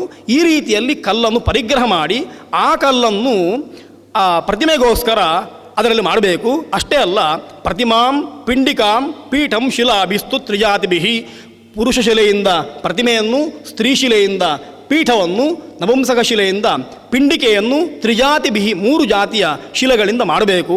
ಇದನ್ನು ಅರಿಯುವಂಥದ್ದು ಹೇಗೆ ಅಂತಂದರೆ ಸ್ವರ ಸ್ಥೂಲತ್ವ ಭೇದೇನ ಪುಂಸ್ತ್ರ್ಯಾದ್ಯಾ ಜಾಚಿತಶಿಲಾ ಪುಂಶಿಲಾ ಪ್ರತಿಮಾರ್ಥಂತು ಸ್ತ್ರೀಶಿಲಾ ಪೀಠಕಲ್ಪಯೇ. ಸ್ವರದ ಸ್ಥೂಲ ಸೂಕ್ಷ್ಮ ವಿಭಾಗದಿಂದಾಗಿ ಯಾವುದು ಪುರುಷ ಯಾವುದು ಸ್ತ್ರೀ ಅಂತ ತಿಳ್ಕೊಳ್ಬೇಕು. ಪುರುಷ ಶಿಲೆ ಬಿಂಬಕ್ಕಾಗುತ್ತದೆ, ಸ್ತ್ರೀ ಶಿಲೆ ಪೀಠಕ್ಕಾಗುತ್ತದೆ, ನಪುಂಸಕ ಶಿಲೆ ಅದು ಪಿಂಡಿಕೆಗಾಗುತ್ತದೆ. ವೇದಮಂಗಲ ಘೋಷೇಣ ವಾದ್ಯೈಹಿ ತತ್ಪ್ರತಿಮಾಂ ಹರೇತ್. ಅನಂತರ ವೇದಮಂಗಲ ಘೋಷಗಳನ್ನು ಮಾಡಿ ಈ ಕಲ್ಲನ್ನು ಶಿಲ್ಪಶಾಲೆಗೆ ಹೊತ್ತುಕೊಂಡು ಬರಬೇಕು ಅಂತ. ಹೀಗೆ ಪ್ರತಿಮೆಯ ಆನಯನಕ್ಕಿಂತ ಮೊದಲು ಪ್ರತಿಮೆಗೆ ಉಪಯೋಗ ಮಾಡುವಂತಹ ಶಿಲೆಯನ್ನು ಪರಿಗ್ರಹ ಮಾಡಿ ಶಿಲ್ಪಶಾಲೆಗೆ ತರಲಾಯಿತು. ಶಿಲ್ಪಶಾಲೆಯಲ್ಲಿ ಅದನ್ನು ನಾವು ವ್ಯವಸ್ಥಿತವಾಗಿ ಇಟ್ಟಿದ್ದೇವೆ. ಇನ್ನೇನು ಮಾಡಬೇಕು ಅಂತಂದರೆ ಪ್ರಾಯ ವಾಂಛಿತ ಮಿತದ್ವಿಗುಣಾಯತೇಷ್ಟಾಂ ಪಾದೋನ ವಿಸ್ತೃತ ತದರ್ಧ ಘನಾಂ ಶಿಲಾಂತಾಂ ಅಂತ ಅದನ್ನು ಸರಿ ಮಾಡಲಿಕ್ಕೆ ಹೇಳ್ತಾರೆ. ಹಾಗೆ ಇಟ್ಟು ಸಮತಲೇ ನಿಪುಣಂ ನಿಧಾಯ ಪ್ರಸ್ತಾರ ಮತ್ರ ತನುಯಾದಥ ಮಂತ್ರಮೂರ್ತೆ ಅಂತ ಶಿಲ್ಪಶಾಸ್ತ್ರ ಗ್ರಂಥಗಳು ಹೇಳ್ತವೆ. ನಮಗೆ ಎಷ್ಟು ದೊಡ್ಡ ಪ್ರತಿಮೆ ಬೇಕು ಅಂತ ಆಲೋಚನೆ ಮಾಡಿದ ಮೇಲೆ ಪ್ರತಿಮೆಗಿಂತ 2 ಪಟ್ಟು ಉದ್ದವಾದ, ಪ್ರತಿಮೆ ಎಷ್ಟು ಎತ್ತರ ಉಂಟೋ ಅದರ ಅರ್ಧದಷ್ಟು ವಿಸ್ತಾರವಾದ ಅಥವಾ ಅದರ ಮುಕ್ಕಾಲು ಭಾಗದಷ್ಟು ವಿಸ್ತಾರವಾದ, ಪ್ರತಿಮೆಯ ಎತ್ತರದ ಅರ್ಧದಷ್ಟು ಘನವಾದ, ಅಂದರೆ ಒಂದು ಕಲ್ಲಿಗೆ 6 ಮುಖ ಇರ್ತದೆ, 4 ದಿಕ್ಕಿನಲ್ಲಿ 4 ಮುಖ, ಮೇಲೊಂದು ಕೆಳಗೊಂದು ಮುಖ, ಹೀಗಾಗಿ ಘನವಾದ್ದರಿಂದ ಈ ರೀತಿಯ ವಿಸ್ತಾರ ದೀರ್ಘ ದಪ್ಪಗಳಿಂದ ಯುಕ್ತವಾದಂತಹ ಶಿಲೆಯನ್ನು ಪೂರ್ವಾಗ್ರವಾಗಿ ಸ್ಥಾಪಿಸಿ ಅದರಲ್ಲಿ ನೂಲು ಹಾಕಬೇಕು ಅಂತ. ಶಿಲ್ಪಿಗಳ ಪಾರಿಭಾಷಿಕವಾದ ಶಬ್ದ ನೂಲು ಹಾಕುವುದು ಅಂತಂದರೆ ಅಂಕನ ಮಾಡುವಂಥದ್ದು. ಯಾವುದು ಶಿರಸ್ಸು, ಯಾವುದು ಮಧ್ಯ, ಯಾವುದು ಪಾದ ಅಂತ ಅಂಕನ ಮಾಡಬೇಕು. ಅನಂತರ ಅದರಲ್ಲಿ ಪ್ರಸ್ತಾರವನ್ನು ಮಾಡಬೇಕು, ಅಡ್ಡ ರೇಖೆಗಳನ್ನು ಹಾಕಬೇಕು. ಶಿರಸ್ಸು ಎಷ್ಟು, ಕಂಠ ಎಷ್ಟು, ಪಾದ ಎಷ್ಟು, ಉದರ ಎಷ್ಟು ಅಂತ ಆ ಎಲ್ಲ ವಿಚಾರಗಳನ್ನು ತುಂಬ ಸೂಕ್ಷ್ಮವಾಗಿ ಆಚಾರ್ಯರು ನಿರೂಪಣೆ ಮಾಡಿದ್ದಾರೆ. ಅದನ್ನು ನಾಳೆಯ ಉಪನ್ಯಾಸದಲ್ಲಿ ವಿಮರ್ಶೆ ಮಾಡುವ, ಅದನ್ನು ತಿಳಿದುಕೊಳ್ಳುವ. ಇಲ್ಲಿಯವರೆಗೆ ಈ ಉಪನ್ಯಾಸವನ್ನು ಕೇಳಿದ ಎಲ್ಲರಿಗೂ ದೇವರ ಅನುಗ್ರಹವನ್ನು ಪ್ರಾರ್ಥಿಸ್ತಾ ಪೂಜ್ಯ ಶ್ರೀಪಾದರು ಅದನ್ನು ಆಲಿಸಿದ್ದಾರೆ. ಅವರ ಅಂತರ್ಯಾಮಿಯಾದ ಭಗವಂತನಿಗೆ ಈ ಉಪನ್ಯಾಸವನ್ನು ಸಮರ್ಪಿಸ್ತೇನೆ. ಅವರ ಅನುಗ್ರಹ ನಮ್ಮ ಮೇಲೆ ಇರಲಿ. ಭಗವಂತ ಮಂತಪಾಶಧಾರಿ ನಮ್ಮ ಉಪನ್ಯಾಸಕ್ಕೆ ಅನುಗ್ರಹವನ್ನು ಕೊಡಲಿ. ಕೇಳಿದವರಿಗೆ ದೇವರ ಶ್ರೀರಕ್ಷೆ ಇರಲಿ ಅಂತ ಪ್ರಾರ್ಥಿಸ್ತಾ ಉಪನ್ಯಾಸವನ್ನು ಮುಗಿಸ್ತೇನೆ. ಶ್ರೀಕೃಷ್ಣಾರ್ಪಣಮಸ್ತು.